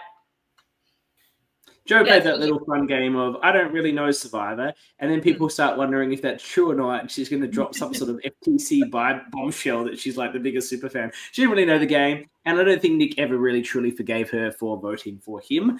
But, you know, then he started throwing votes on Sophie for shits and giggles. So, you know, that's the way Cookie crumbles, Nick.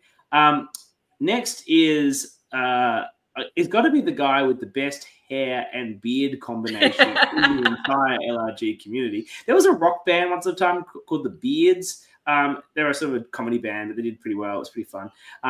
He could have been in them. Easy done. He could have been a member of the Beards, and that's Malcolm. And next up, we have not given an official ORCA award for this season yet, but when we do, it is probably going to be this next person. He is the reason we are called the ORCA podcast. It is James Wolfe. And the Apex Predator. Apex Predator. Couldn't believe it. We were blown away. Myself, Annabelle, Max covering this season. It was such an exciting confessional. And it was so exciting that he did it a second time later on in the season. And we loved every minute of it because it was so juicy. Next, we have another person playing their second time, but with the advantage of someone not having seen their first game, which is always a bit of a benefit to when people know who you are. You know, Suri is famous for many things, you know, getting off the couch, going across a balance beam, but also the incredible advantage Geddon we saw at Game Changers, where she went out at the final 6 without a single vote. And the closest we'll ever come to that in Australian LRGs, because our lovely hosts and creators aren't stupid enough to put a situation where there's that many idols at a particular vote. But it came close here with an abundance of idols. I think there were only 2 or 3 people that could be voted for. One was Ma, who had absolute power. One was Joe, who no one was voting for. And the third one was this person who went out here as the merge boot, John. Yep. They haven't moved, so you're going to guess all 3 now.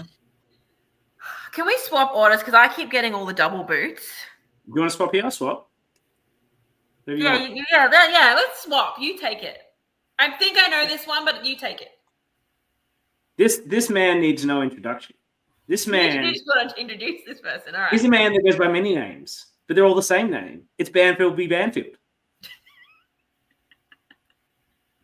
Apparently his name's Blake, and once you found out about that, you knew he was lying about everything, and he could not be trusted. So he should have just stuck with Banfield v. Banfield. Well, assuming that you are correct in Banfield, then that would make the one after it the lovely Hayley, who was carried by her tribe despite having a pretty serious ankle injury, could not compete in really any challenges. They carried her through, and then they're like, oh, we're about to merge. Now is when the time that she's no longer a liability to them, but she's too big of a threat. So we have to get her out. Correct. And before that, we have another Married at First Canberra, Matt's Canberra relationship. They really love the couples on Canberra. We mentioned Carleen when we did season 1, and this is her fantastic husband that Annabelle would describe as the ultimate zaddy, I am sure, in Simon. And then next up, we have the person with, I think, the greatest pants in any LRG in Joseph. Joseph. All I remember about him is his pants. There was more to remember about him. I'm not sure. He had endless stories, which were both nonsensical, unbelievable, and somewhat ridiculous. That was annoying the rest of the tribe to basically no avail. Somehow he wasn't the first boot. I think that sort of thing really hurts the first boot, so I'll talk about. Well, you'll have to talk about it, I suppose, now that we've swapped. You know, to have that, you know, someone like Joseph around, and no offense to the guy, but, you know, sometimes you're like, how did I get voted out instead? Anyway, the person here, though, was, of course, from the only pre-merge immunity challenge that the Purple Tribe lost. They had to go later on a double where they both went. And the only person voted out for the tribe at that point early on in the game was Grace. What Grace has the honor, because the first boot of this season did not want to come and do an interview, which is perfectly understandable. First person we ever interviewed on the ORCA pod is Grace. Oh, okay. Well, the first boot who snubbed us for, not us, I wasn't there at the time, but snubbed this podcast for an interview is Sam.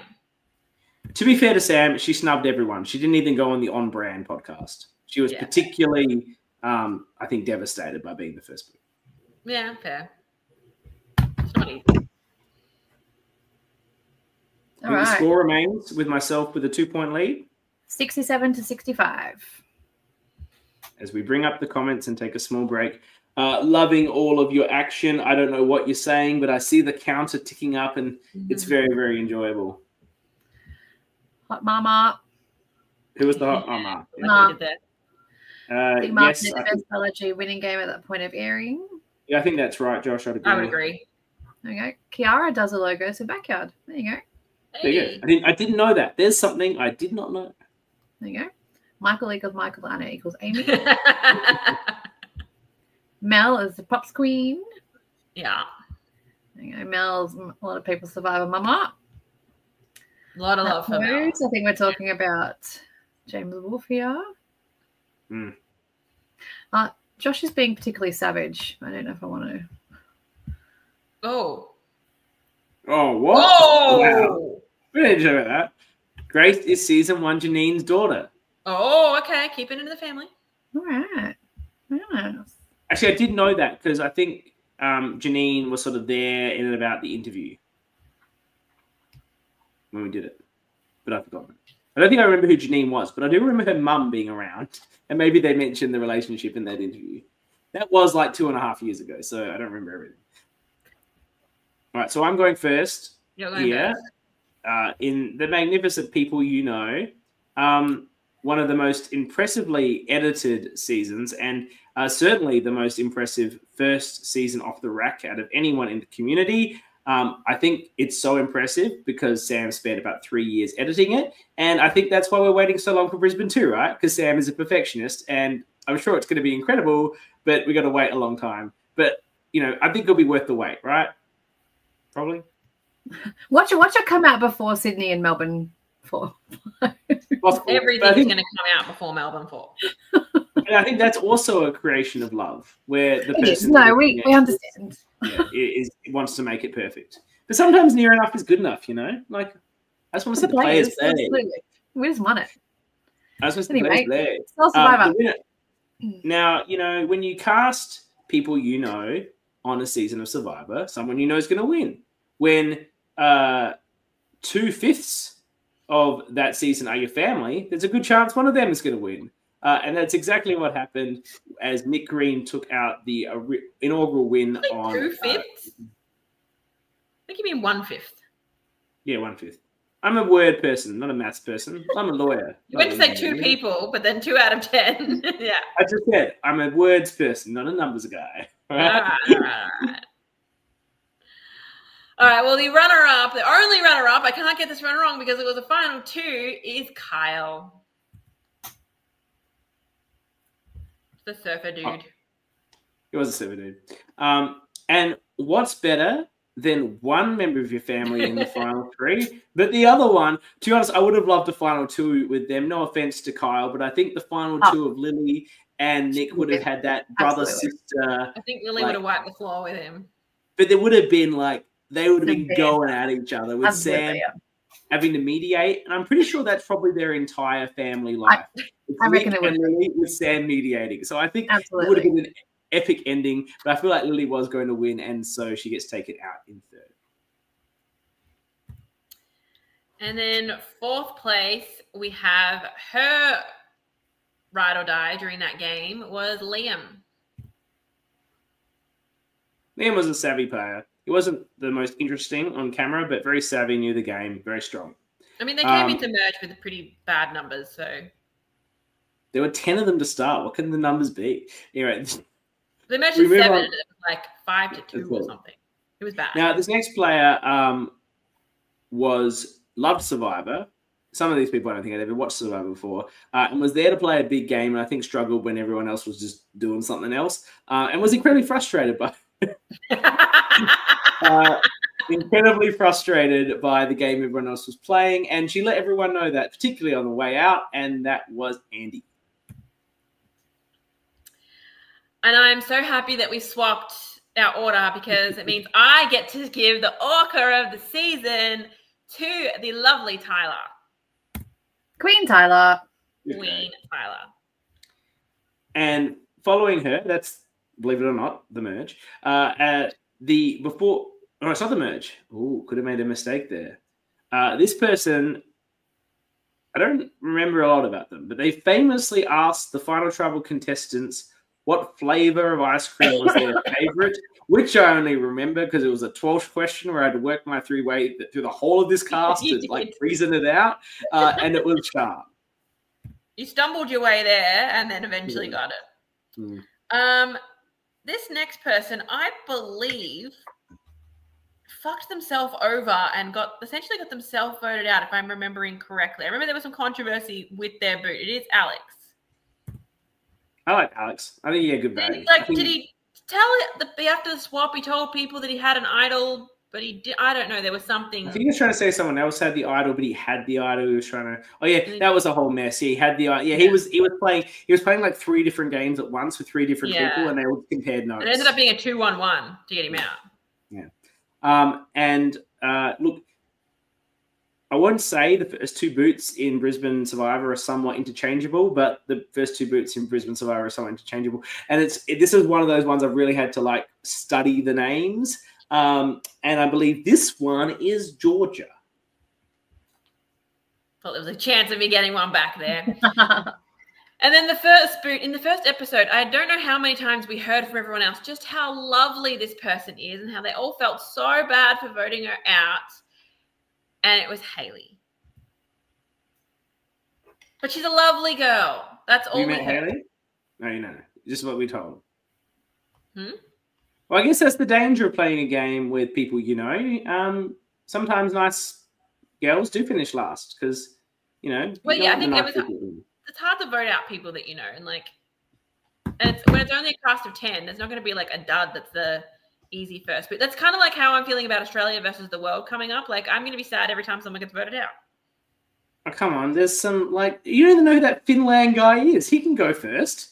All right, so there's 2 people that can go first and second. But they're not. Those guys are going to go all the way around. No one knows who they are, and no one's going to be worried about them. There's going to be so much focus on everybody else. Yeah. Sarah's going to get the win because no one's going. The rest of her tribe is going to be. That is my winner pick. Spoiler alert: Sarah Talene, even though she's not really in the trailer. So I'm like, Kyle forgot there was another LRG player named Kyle.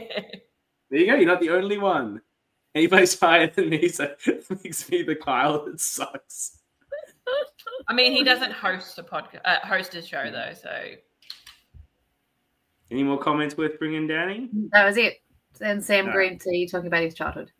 Yeah. About the mediating their fights. Yeah, the mediating between Nick and. All right. I remain 2 points up. Yeah. No, score says so 72-70. Yeah. Yeah, 2 points up.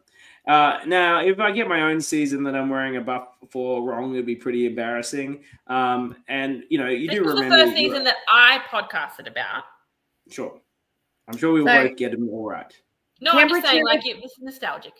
I was brought on to do a guest ep of Canberra 2, and this is the very first podcast I got to take ownership of because CK loved me so much. So thank you. And Danny brought me and Ethan in. So it's thanks to this season that we are all here today. It was truly this moment, and we were joint podcasting this one and the next one we were doing, like alternating through part of the weeks because they were airing at the same time. Yeah. I was talking about Danny on Sydney. She was talking about me on Melbourne. And I was talking about both of you. Yeah, it was a fun little start. And Ethan, of course, was there too. It was a fun little start to the kick to the ORCA pod. That crossover. For future reference, LRG creators, please don't put your seasons out at the same time. It's not enjoyable for me or anyone. But at that time, it sort of worked well to kick off the original podcast that we made here because it was all so much at once in a good way. Wait. All right, with Brisbane 2, Sam Green, please. Kyle, there are 2 more seasons in the way of that first. Please and thank you. As much as I want to see it, there are 2 more that were filmed first. We move into, as I said, my season, and the winner I didn't vote for him. He talked too much about, famously, about Denise in his confessional, in his final tribal council. And I was more of a Malcolm guy, so I'm like, stop talking about Denise. I was sad Malcolm lost that ball challenge. But of course, the winner and the deserving winner, I said in the reunion, if I could vote again, I would have changed my vote to John. Went to every single tribal council and only voted once incorrectly. He says that was deliberate, but I don't know. But yeah, every single one, but only voted incorrectly once. Incredible game. The runner-up and the person I didn't say that, but I knew that was one anyway. The person that you did vote for at Final Tribal is the lovely Chloe.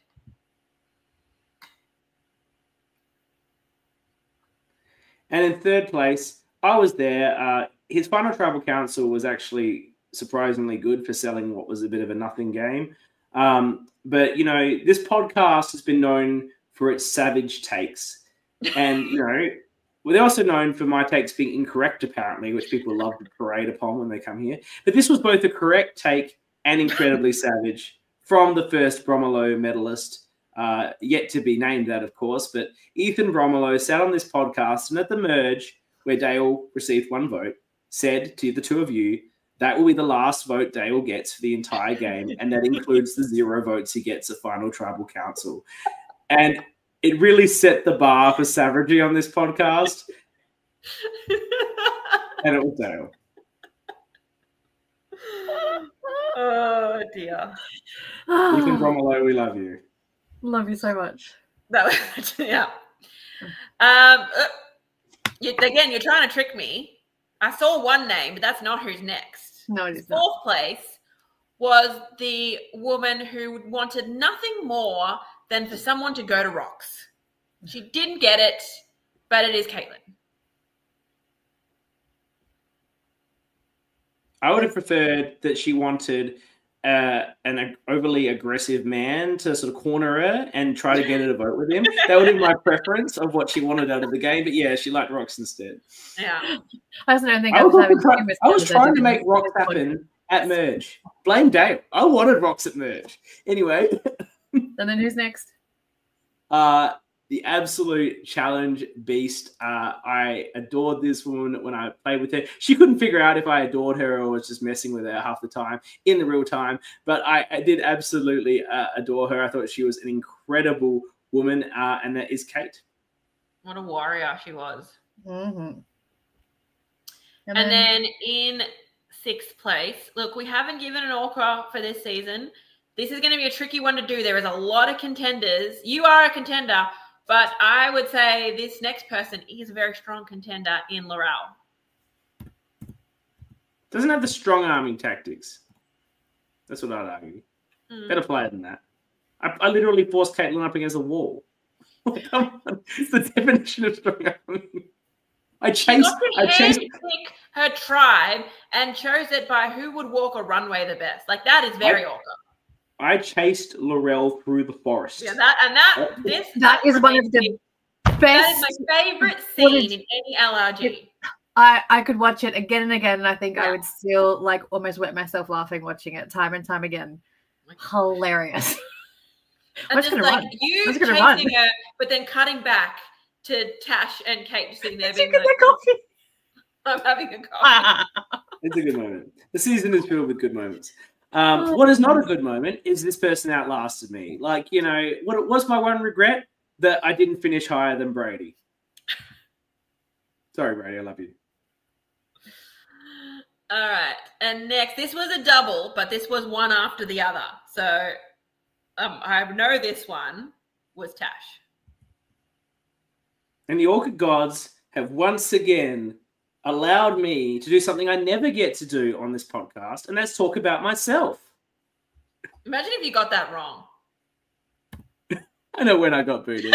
Here I am in my majestic leather jacket, the ego on full display, the facial hair that I've never had in my life, purely to look more like a rocker than a lawyer. The evil lawyer, the evil musician himself, CK.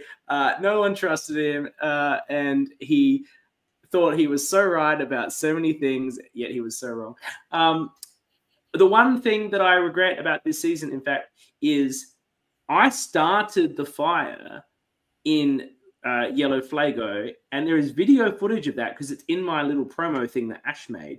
But I was so sad that Liz didn't show me lighting the fire, especially after Brady had been trying to light it, the Scoutmaster had been trying to light it for like 2 hours, and I just rolled over and did it 10 minutes. You know, here's my moment to say that happened. I have receipts in my video. Release the footage. Release the footage, Liz. All right, moving right along. Every villain needs a hero to work with, and that hero is the lovely Max. What was he Probably doing one of the sticking with sweetest me? guys you'll ever meet. What was he doing with me? I don't know. Dog, man. Hey, look, and- heroes and villains can work really well together. And before Max, at a very, very sad pre-merge boot, we had the aforementioned La Madrina before she achieved that title, Ma. Though I believe the other season aired before this, so it was sort of a weird thing. It where was you didn't see her, it was like a prequel where you saw her origins before her success. Yeah. And yeah, the other sad, but Mars was a very sad boot, but the one before it was also quite sad. It was Rosie. This podcast that you did with Rosie was famously not available on our countdown. It was hidden. And so when I recently created, well, yesterday, therefore, I created a playlist of our 99 podcasts. You can go and see it on the LRG YouTube. 99 in a row, says 99. This will be number 100 that goes in there, just like it should.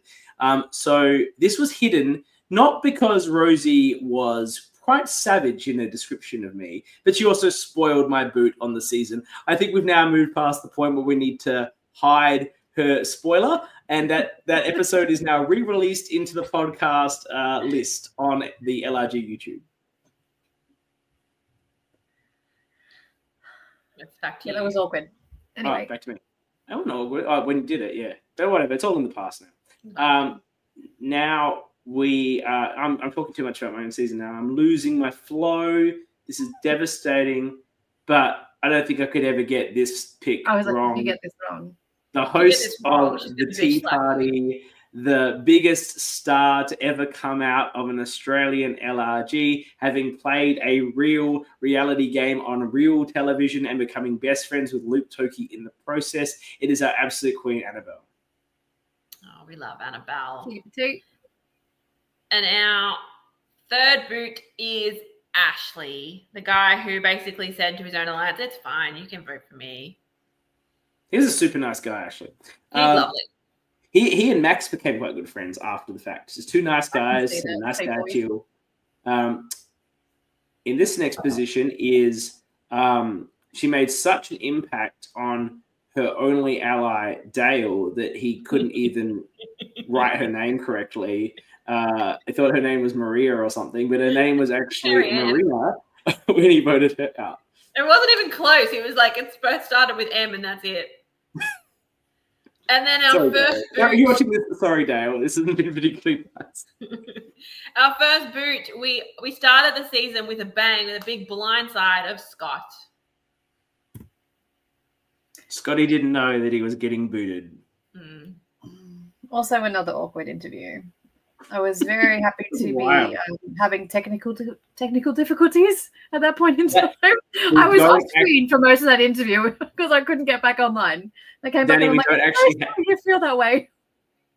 we don't actually have that one on the podcast. Yeah, that was you one- went live for like 10 seconds and then it cut out. Yeah, and we only have the 10-second one, not the hour that you did after. But Very I've good. left it in the playlist so that it's at 99. Yeah, Feels it sounds right. Very I good. appreciate Very well that. done. All right. My loves, it's Sydney. my season. Can I go Go on. first for this one? And we need some comments first. Oh, okay. But can we switch the order? Can I go? I want the odds for Sydney. Sure, whatever you want. All right. So I don't really care, Jules. I know them all. Yeah, I know. I want the odds. Sam is trying for season 2. Caitlin, Eden's assistant. Oh my god, titles me. Titless me. Titless me. Titless me. Yeah. That makes more sense. Forrest Gump CK. I'm running. I wasn't there, but I knew the only crew member that could have kept up with it would be Maddie C. Was Maddie C the one videoing? I think it was. I think it must have been. Yeah. Annabelle, such a legend. Are you saying that $1 Cully million no and caps left players? Look, I And, didn't watch, and DC on the summit. yeah, I didn't watch $1 Million Island. But did they make it to the point where like there was like at least 20 people? Because presumably the first 80 just go in 5 seconds, right? It's like 100 people on the show. I don't know. And like Annabelle was a main character on her season of The Traders. Yeah, she's arguably the most famous. DC was the first boot of the summit, and also sorry, DC, no one watched the summit. Joseph Bates is here right in time. Hey! Also, let me just shout out Survivor Cayman Islands. First 2 episodes are up, and they are so good. Episode 2 is savage and full of twists and turns to the point I wouldn't stop messaging Joseph about it in real time because I was like, what the fuck is happening? It was fantastic. Okay. I really Good to enjoyed know. it. Yeah. Well, now that Australian Survivor is over, I might be willing to watch that. That was my main reason. There's only 2 eps in, so you won't not too much to catch up. Excellent. Because we talked about podcasting about it, but I was like, I've already got 3 episodes. We'll do a season recap. Yeah. We'll do a season recap. At the end, yeah, it sounds good. Josh says, best, are you faithful? Yeah, that's fair. well, to be fair, she went out calling out both Blake and Sam as the 2 traders. And as obviously as Sam was, Blake was way more subtle. Yeah. So I watched the summit just to see the big DC evac moment. He says in my interview with him that was a bit of like movie magic and a bit of a beat up. Yeah, I remember that. But anyway, we're talking about Sydney Survivor, and I'm going to start because I want the odd numbers. And our winner, who is in the chat tonight, is the lovely Sam Green. Sweet Sam. We love Sam. Sam, we just, yeah. Now, I think I've never met anyone who can say a bad word about Sam, ever. Yeah, one of just the nicest people. And if you do, very gentle soul. I famously, and I haven't mentioned this like a number of times, predicted. We've never spoken about this before. Just based on the pre-draft, based on this picture and the hosting I'd seen him do in Brisbane. In second place, and I don't want to be offensive, but I feel like the person in third should have come second. And I feel like this is why you don't have your entire cast be on the jury, particularly if they spent time in redemption, because it influences their vote, because their story is going to be a different story to someone who was there the whole game. But, you know, she got the votes. A lot of them came from the redemption people who she spent time with. But second place is second place, and that was Jazz. Yeah, so because I love Michelle, I've accidentally slipped them, but you are absolutely correct. It is Jazz. Danny just gave me a free point. I did know who got third place. Once again, you two colluding down there. You can't accuse me of not knowing this one. The person who puts in all the hard work running the Australian Survivor fans Facebook page, absolutely adore her. I think she was incredibly underrated, but I think we found out later that's because a lot of her footage was lost. But yes, Danny gave it away. It is Michelle.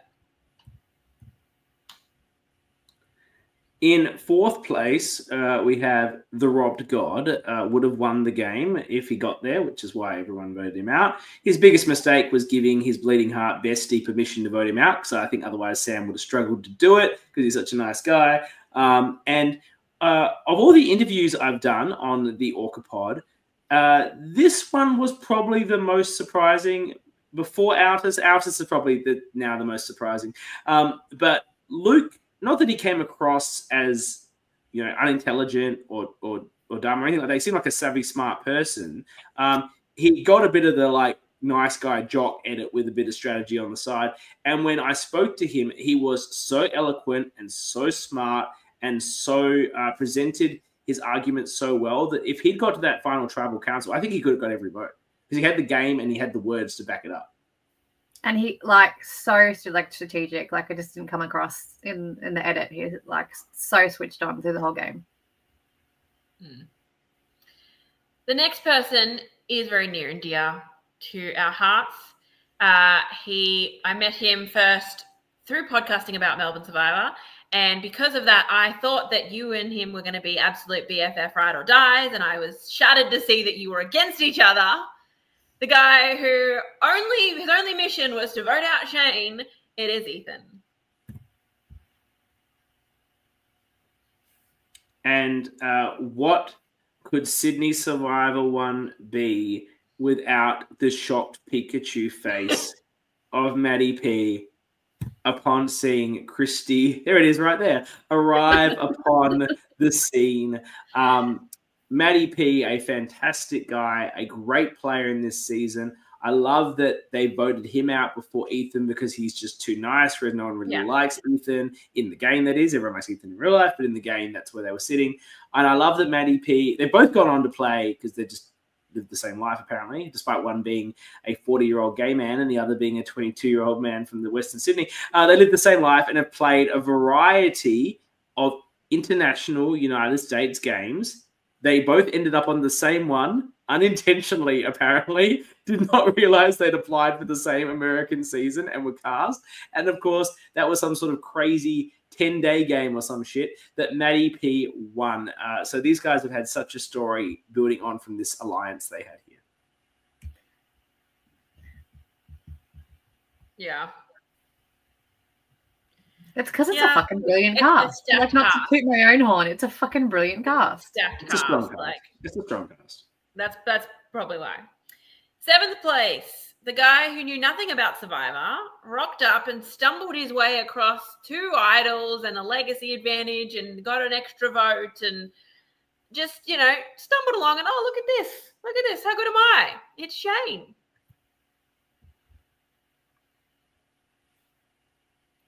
Danny couldn't believe he was faking it. It was too good. And then we have him live in the chat. He said he's arrived just for this moment. The host of the brand new Cayman Islands LRG. It is the fantastic Joseph.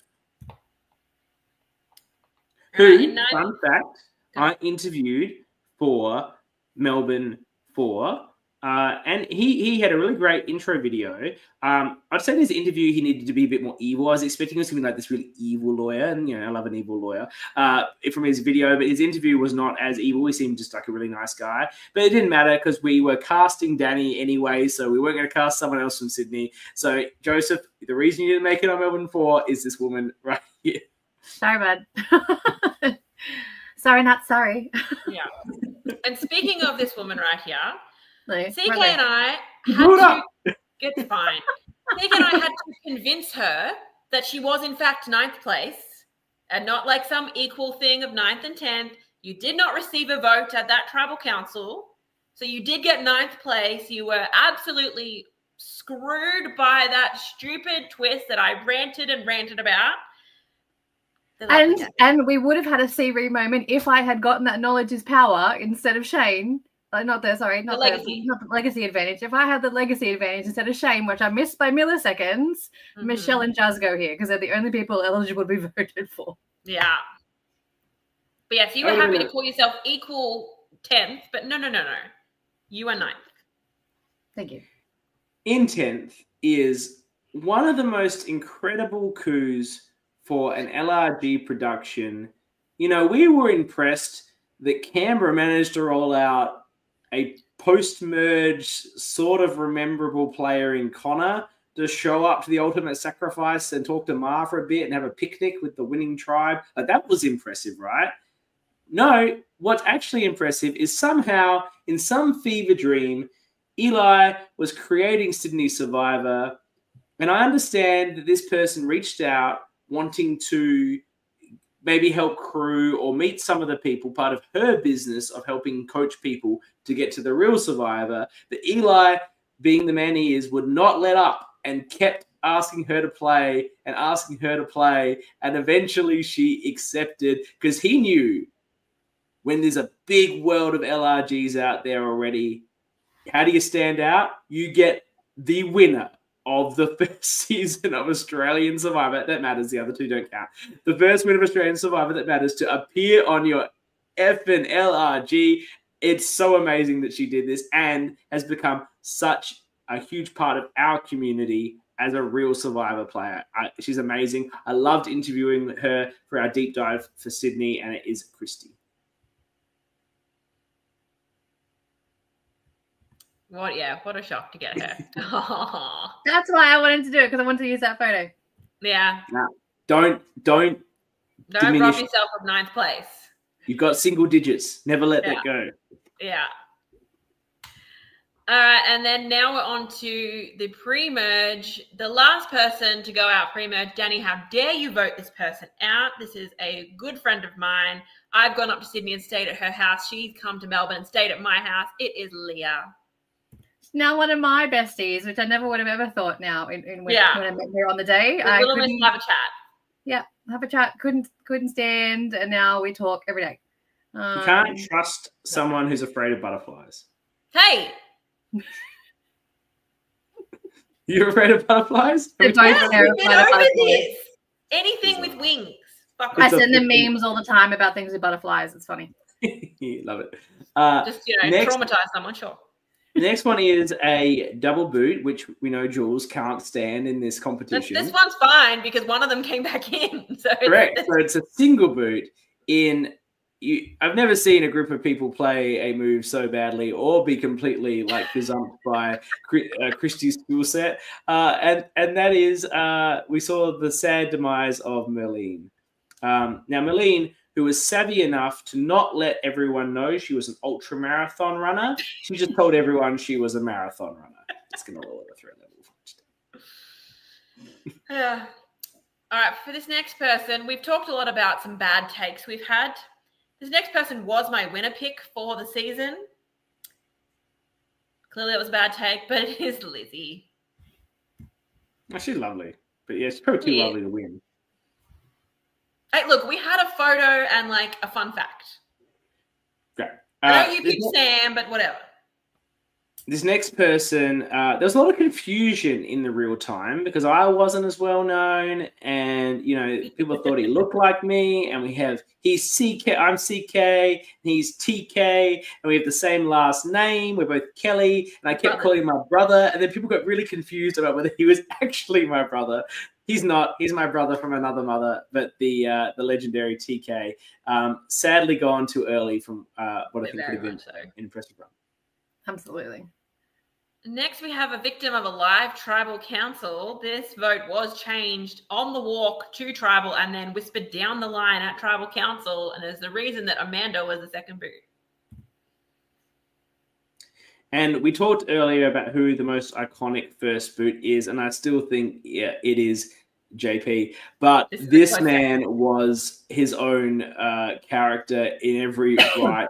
He justified the use of an Edge of Extinction, much like Reem Daly did in the original Edge of Extinction. You wanted more screen time. I believe the hashtag, what's the hashtag going around? John Tent.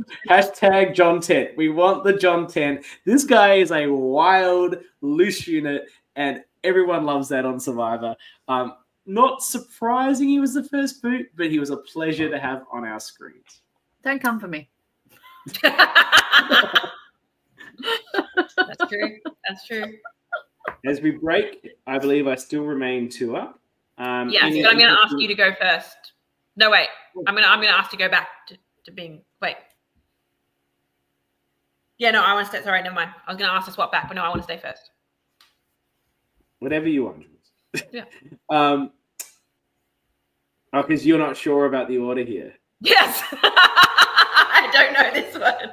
I know the order, but there's a double boot in there, and there's the runner-up situation is dicey. So I'm gonna go first. But we need Sydney comments. Yeah, we're going back on them. Here we go. Maddie P is an angel. We love him. Joseph says I better have won. To wait and see. I was twist fucked. Yes, we know. Absolutely, she was. Yes, I'm an icon. Thank you, Tara. I don't know if it's about me, but I'm going to take it. Oh, Christy fucking Bennett. Yeah. Yay, Sammy. Of course you think that you won. Christy's the nicest human you ever meet. Everyone's the nicest human. She's lovely. She's lovely, but she's not Tara. Tara hates birds. There's a difference between birds and butterflies. They're the same. Anything with wings. Don't like it. There you go. Birds are rats with wings. Yeah, birds are fine. I get the birds one. The Kelly gang. Tara prefers rats more than birds. I know, Kyle. You're thinking of wrapping up with like a returnee season, but you know, TK versus CK is the captain season everyone wants. Battle of the Brothers. Make it happen. Backyard 7, baby. Oh, okay. All right. Would you rather be a rat or a bird? Bird. Would I rather be one? I'd rather be a bird. Mm. But would I rather face a bird or a rat? I'd rather face a rat. I am. It's pretty good. All right. We're almost there. We got 2 seasons to go. All right. So, Survivor camera. Oh, Jesus Christ, Danny! Like the collusion I going was on not here. gonna get the winner wrong, okay? I'm so sorry. I was not going to get the winner wrong. It's okay. The winner was Beth. Yes, I was not going to get that wrong, though. Don't worry about that. I just pressed it too many times. I'm so sorry. Fuck. One half of the iconic "We Hate Men" speech. Now, I've got to assume how you've done this because second and third have. I didn't like I've done this. Hold on. Before I so I know. Keep going. Second and third have the same amount of votes. Mm. So then I think, like we did with Samara, second place goes to the person who had the least amount of votes during the game. Is that If how that's you did what it? Wiki, if that's what Wiki has done, then that's what I've done. The wiki doesn't have it right. Right. Because then what's interesting is the person one person has more votes than the other, but only because the other person had 2 votes nullified by an idol that they didn't play themselves. So arguably that person should be third because they had more votes. But I think the answer should be based on the person that had. This is not what CK thinks it should be. This is what Danny has provided. This is based off Ed's wiki. Then Yes. you have Ed here. Pardon? You have Ed here. Yes! Which part of the wiki are you looking at? I go on back. The downward list? Go on back. Mm. I go on back. That is the correct answer because he has less votes than Ed. Yeah. So you maintain it's correct. Third place is then Ed, but it's technically like it's equal second. But the next person you're gonna say is Ed. You're not gonna lose because of that. It just means that you're only gonna win by 1. Let me have this. And one of the points I lost was by the final tribalists. I had them in the wrong order. Excuse me. Even. Give me a second. Oh my god. I can't share the screen. I'm gonna send you this link, Danny, right now. Just get over it, okay? No, but on the list that she told me to go off of, which I specifically did, right. You're gonna win anyway. I want a perfect score. Perfect game. So do I, but you know. I just see the list. Ed is below. It goes Bethany, Ed, Oscar on that list. Look, you're splitting hairs. You're splitting 2 people that We'll both got continue the same from number here. of votes for trouble. Let's move on. Move on. Okay. Well, I would like that checked in due course. So you said Oscar, and then the next answer is the only player in the entire 13 seasons whose name begins with the letter P, the croissant queen herself, Pauline. And then 5th place, the people's champion himself, Eden. The creator of the so-called wiki, which has it in the order that I have checked and have provided to Danny. Oh my god, get over it. Illusion. Please. The next person is a fabulous person, a fabulous player. I haven't met her in real life, but she gives us such lovely vibes until we played that LRG Collide thing and she voodoo idoled me for a second fucking time in my like Survivor career. What the fuck, Sab? My winner pick. And then next we have the ORCA of the season, played a dominant game and went out in 7th place, which is where a lot of good people go out in that sort of middle end game. It is Loz. A star. Amazing. The next place was a strategic powerhouse in a strong position for most of the game. But when Oscar set his sights on taking this man out, it may have taken him a couple of moves, but Oscar was not going to not get his man, and that was the very, very cerebral Todd. And this one's got a double at an odd number, for fuck's sake. It does. But I believe I know the correct order here, because I believe I know that the other person is sitting on the jury for this trial. I'm visualizing them sitting there to watch John get voted out. Yes! Whew. Nick's father, John. Mm-hmm. I'm more excited about getting it right, to give him a little write-up. And I don't think I've ever been more excited to see a player play again. That includes you, Tara. I'm sorry, though, as much as I love you. To see this man on my screens again, to see his confessionals. And look, they jumped the shark a little bit sometimes. The Possum Magic one was somewhat nonsensical. It wasn't quite his amazing efficiency, communist, like socialist stuff he was doing at Exile. But he still lit up our screens. I'm glad he made it as far as he did. And that is probably the Andrew. And this is the one power couple that we haven't mentioned. And while I got excited when I found out that Kyle and Jason Muscles used to be a couple, when I found out that Andrew and Dan were a couple, oh my God, the intellectual stimulation, I want to be in that room. Please make it. You want to go to dinner with them, don't you? Oh, yes, I do. Please make that room the Canberra Orca drinks. I really hope Andrew is out. I would love to talk about everything. Next up, we have someone who I think was quite surprising. I did draft him on my team, and it was, you guys weren't expecting much from him, but he did make it all the way to merge. And if he had been willing to vote his own ally, he would not have been the merge boot, but it's Aiden. And next we have someone who had a hell of a journey at the Swamp of Sadness. For her, up until the end, it was not the Swamp of Sadness. It was the swamp of kicking everyone's ass at the challenges, which, you know, I think she surprised herself. Maybe it was the Swamp of Surprise. Only lost the very last minute to John in the battle back. My pick, who I sweated on through each of these challenges as she fought and fought, was Amy. And since we're talking about our draft teams, next one was someone who was on my draft team, who I drafted quite early, and you were very jealous that I sniped her from you, but then she got swap screwed and went out early.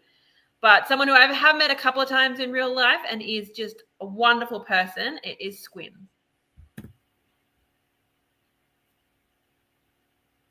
That picture come up for anyone else? There we go. Yeah. Next after this gets a bit tricky because you got these people going in challenges and all that sort of business. But I love this person's story. I loved that when they got booted was 1 year from when they had received their diagnosis that they'd gone into remission from cancer. What an incredible journey for Anthea. She was great to play, but on a personal level, that going from cancer to Canberra Survivor was a wonderful story to see play out.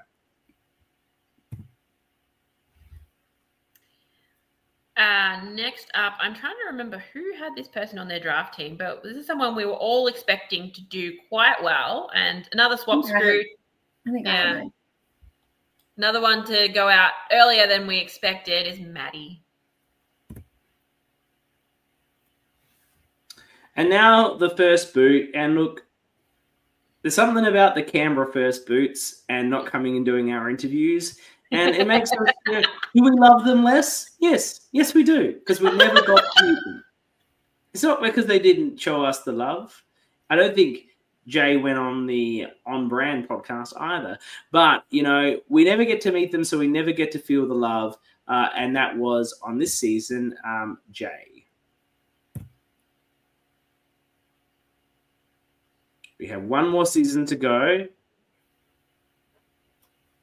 Would you like to go first or second for this one? The only mistakes have been from doubles. Due to double boots and runners or up. reading the wiki incorrectly. Not on me. Just runners up, like if runners up that had the same number of votes and double boots. So like we're doing well. Yeah, I didn't get it wrong. Like, my PowerPoint stands. That's my ruling. Yeah. Have you checked the and Wikipedia? You said yourself that Oscar is the correct answer. You just tried to game it too well. No, Danny told me she went off the wiki, so that's what I gave thought you. I did. My PowerPoint stands. Yeah. End of discussion. I'm claiming. If this was the point that would lose you the game, then I would be like, you know what, that's fine. Be mad. But it's not. I'm still going to lose. Regardless, I didn't lose. And I'm happy that it's going to be only by 1 point and not 2. I have a I will go. Congratulations. It wouldn't be 100 episodes of us bickering about this point because that's what we can do. My perfect score. Stephanie overtook Mara as my favorite winner in LRG history. Legendary storyline and character progression. Social Queen broke the travel interstate country curse to win. Nice. Hang on. No, Mara travelled interstate. So did John. John was living in Sydney when he played Melbourne. Well, Josh, you're wrong. There you go. He didn't travel from another country. Jules, Sam, hang on. Sam also travelled from Brisbane to win Sydney. All the winners come from other states. Yeah. Josh, you're a problem. Flaws, I got best female villain, 100%. Agreed. Todd, love. Tara still thinks she's disgusting. Squin, so lovable. Yes, Anthea is a gem. What in the world? Yeah.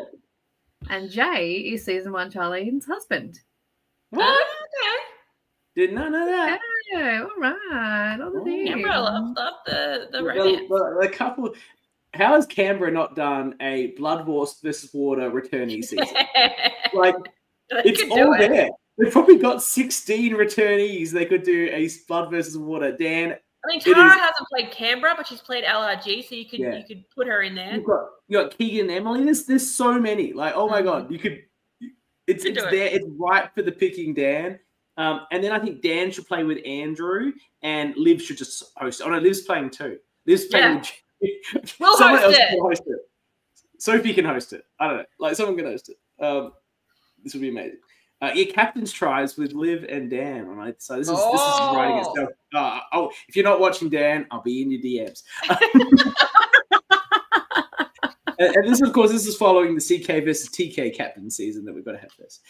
Now, final season. Thank you for everyone that stuck with us. This has gone longer than I thought it would. I don't know how long I thought it was going to go. I don't know why. I thought we were going to go 3 hours, so I'm happy that we're I didn't realize I was going to talk this much about everyone. Really? You didn't realize you were going to talk this much. I don't think I realized I had this much information in my brain about every single one of these people. But I do. All right. Apparently. Here we go. Sophie says she'd host. Yeah. There you go. Done. Yeah, done. It's an equally good pitch. I think it's a better pitch than TK versus CK, let's be honest. That's better. What a Canberra season is a better pitch. Okay, so. Sorry, I just didn't change to 4 to a 5. So Tara. Yep, it's 5. Sorry. It looks a bit like a 5. It's sort of like got the right logo. That's the main thing. Yeah, the logo's right. Come on. There's a lot to are you going first or you want me to go first? You can choose this time. I'll go second. I'll finish it. Of course you will. Okay, so the winner was my winner pick, my first draft pick. The reason that I won the draft, it was Haley. What a queen. In second place, we had a real player that came into their own as they went through the season. Probably like seemed a bit like just a side-ish character at the start, but in the final, sort of from final 7 onwards, was a real power player, potentially a contender for the ORCA with some of the strong arming she was doing. Jacob asking for her idol repeatedly was a hilarious moment, which kept me. No, I blame the idol for me. He's like, but the other idol. He's like, yeah. Natalie, can I have your jacket? Like, yeah, it was. She definitely didn't do a Caitlyn and just play both idols on herself. And that's Megan, of course. Okay, so now we're gonna get to guess like the 3 in a row. Okay. Yeah. So you got to do a lot of the ORCAs. I am going to get to do both People's Champions that we've had. Third place was the People's Champion. It was Zoe. It was almost someone else. It was almost a Khan. It was almost me not buying the drinks, but a sliver of a thing. I was really scared because it was almost a Khan, and he was literally the next person I wanted to pick. But she got it though, and part of the reason why Zoe, the People's Champion, got so far in the game is because she had an amazing ride or die alliance with the superior Bulldog, Jess. Superior Bulldog, Jess. And then 5th place, Haley's ride or die in Jacob.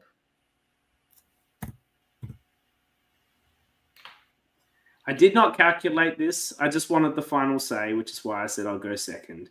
But for the final time, the ORCA gods have beamed upon me. I thought that's why you wanted to go second. No, it's from the last word. The pleasure of speaking about the most ORCA we've got the pleasure of talking about on this podcast. Mark blew us away with his scheming and his lies and his confessionals. That says it all. His fake tears.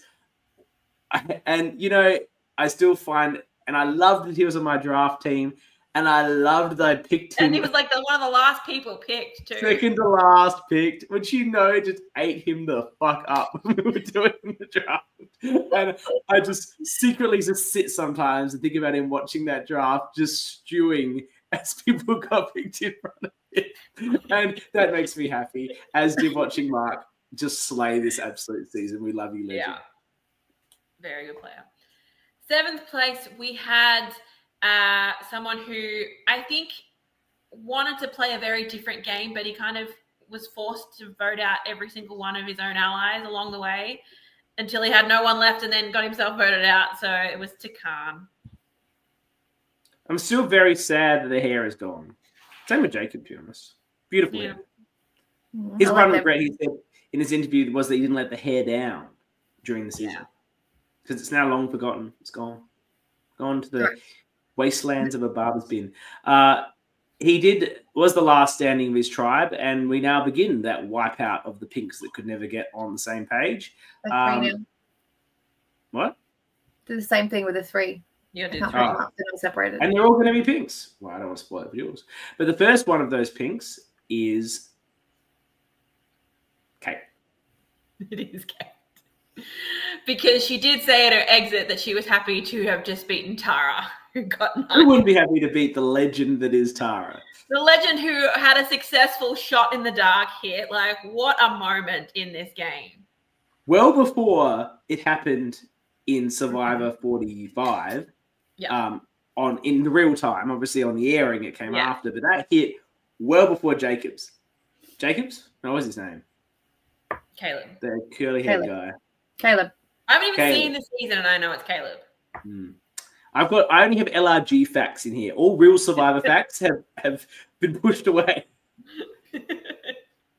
And then we have another pink decimation in the legend of the summit himself, DC. The victim of the shot in the dark.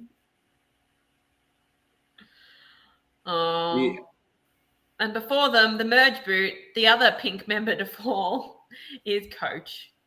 Someone I had really high hopes for this season.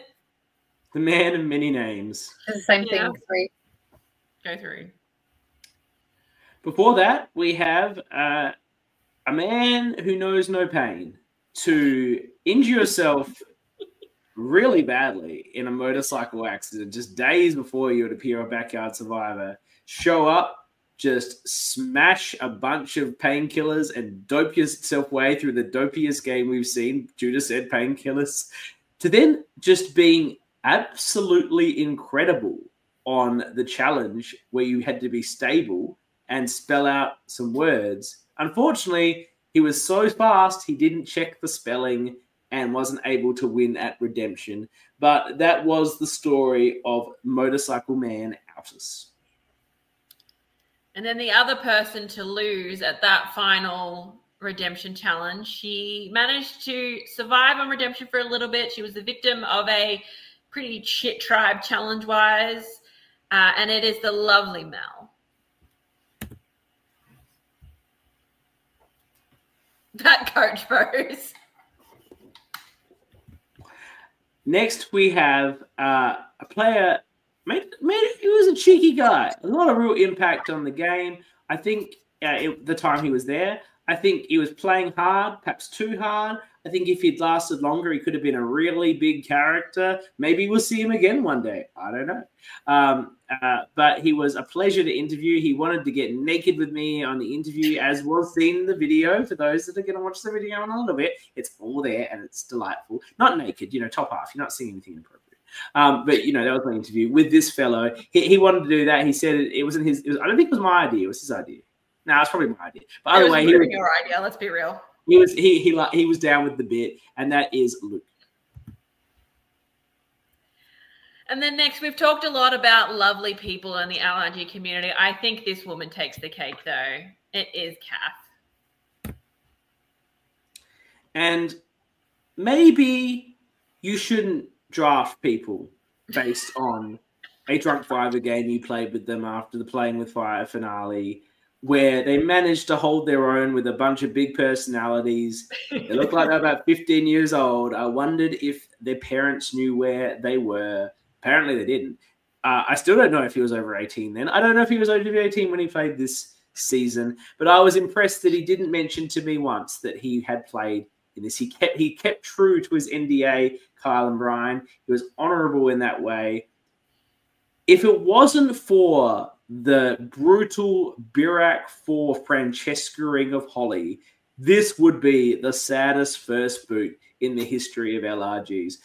To have a poor 18-year-old child fly the entire way across the country after commenting endlessly on Backyard YouTube videos for 6 years. I don't know if you've seen these comments, but they are lengthy. He was perhaps the true first Backyard Survivor superfan, which probably makes him the true first LRG Australian superfan, because he was there commenting in season 1, finally got his chance to appear, and he failed. But it is for people like him and everyone in the comments, everyone who watches us live or listens after or supports our show or supports these 5 magnificent LRGs that we have spoken about here for 2.5 hours, that we do this program. We do it for ourselves too, because we like looking ourselves. But we do it for these fans, you fans, and the ultimate super fan who went first here, sadly, was my boy, Tommy.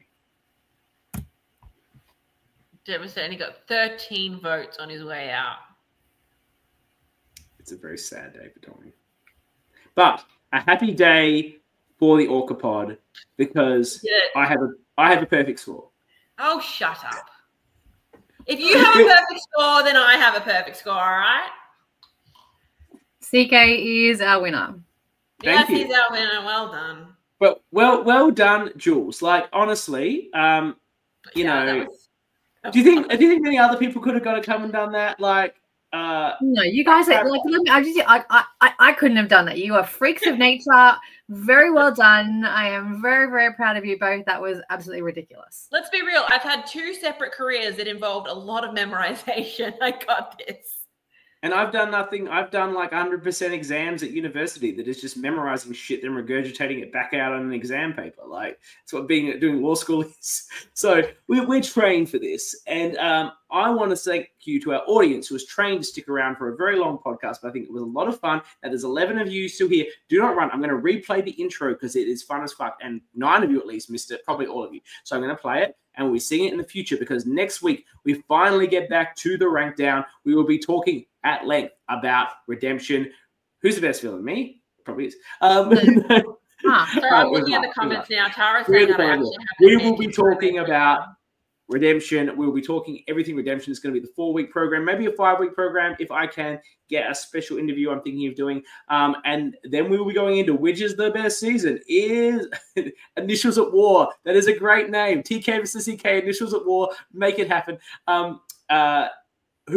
Who will be the best season? Which is number 1 and which is number 2? Is it Canberra, the Ultimate Sacrifice? Is it Playing with Fire? We'll have to see. Mao's very impressed with us. Well, making Mao happy is a pleasure of mine. Thank you, Mao. Thank you, everyone that stuck with us. I'm going to play the intro video again because everyone misses it when we actually start. So good. And then we will be out. You won't see our faces again until next week as we start our Redemption coverage. Dani, thank you so much for putting together. Yeah, well done, Dani. An amazing PowerPoint. You are the PowerPoint queen. That looked gorgeous. Thank you.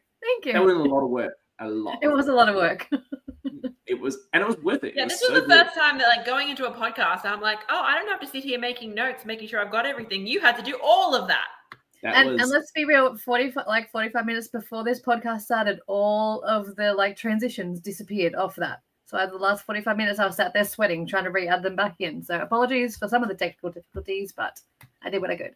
It was incredible. You're amazing. We love you. We all love each other. We love you. We love everyone who watched. You're the best. Here's the video. We will see you next week.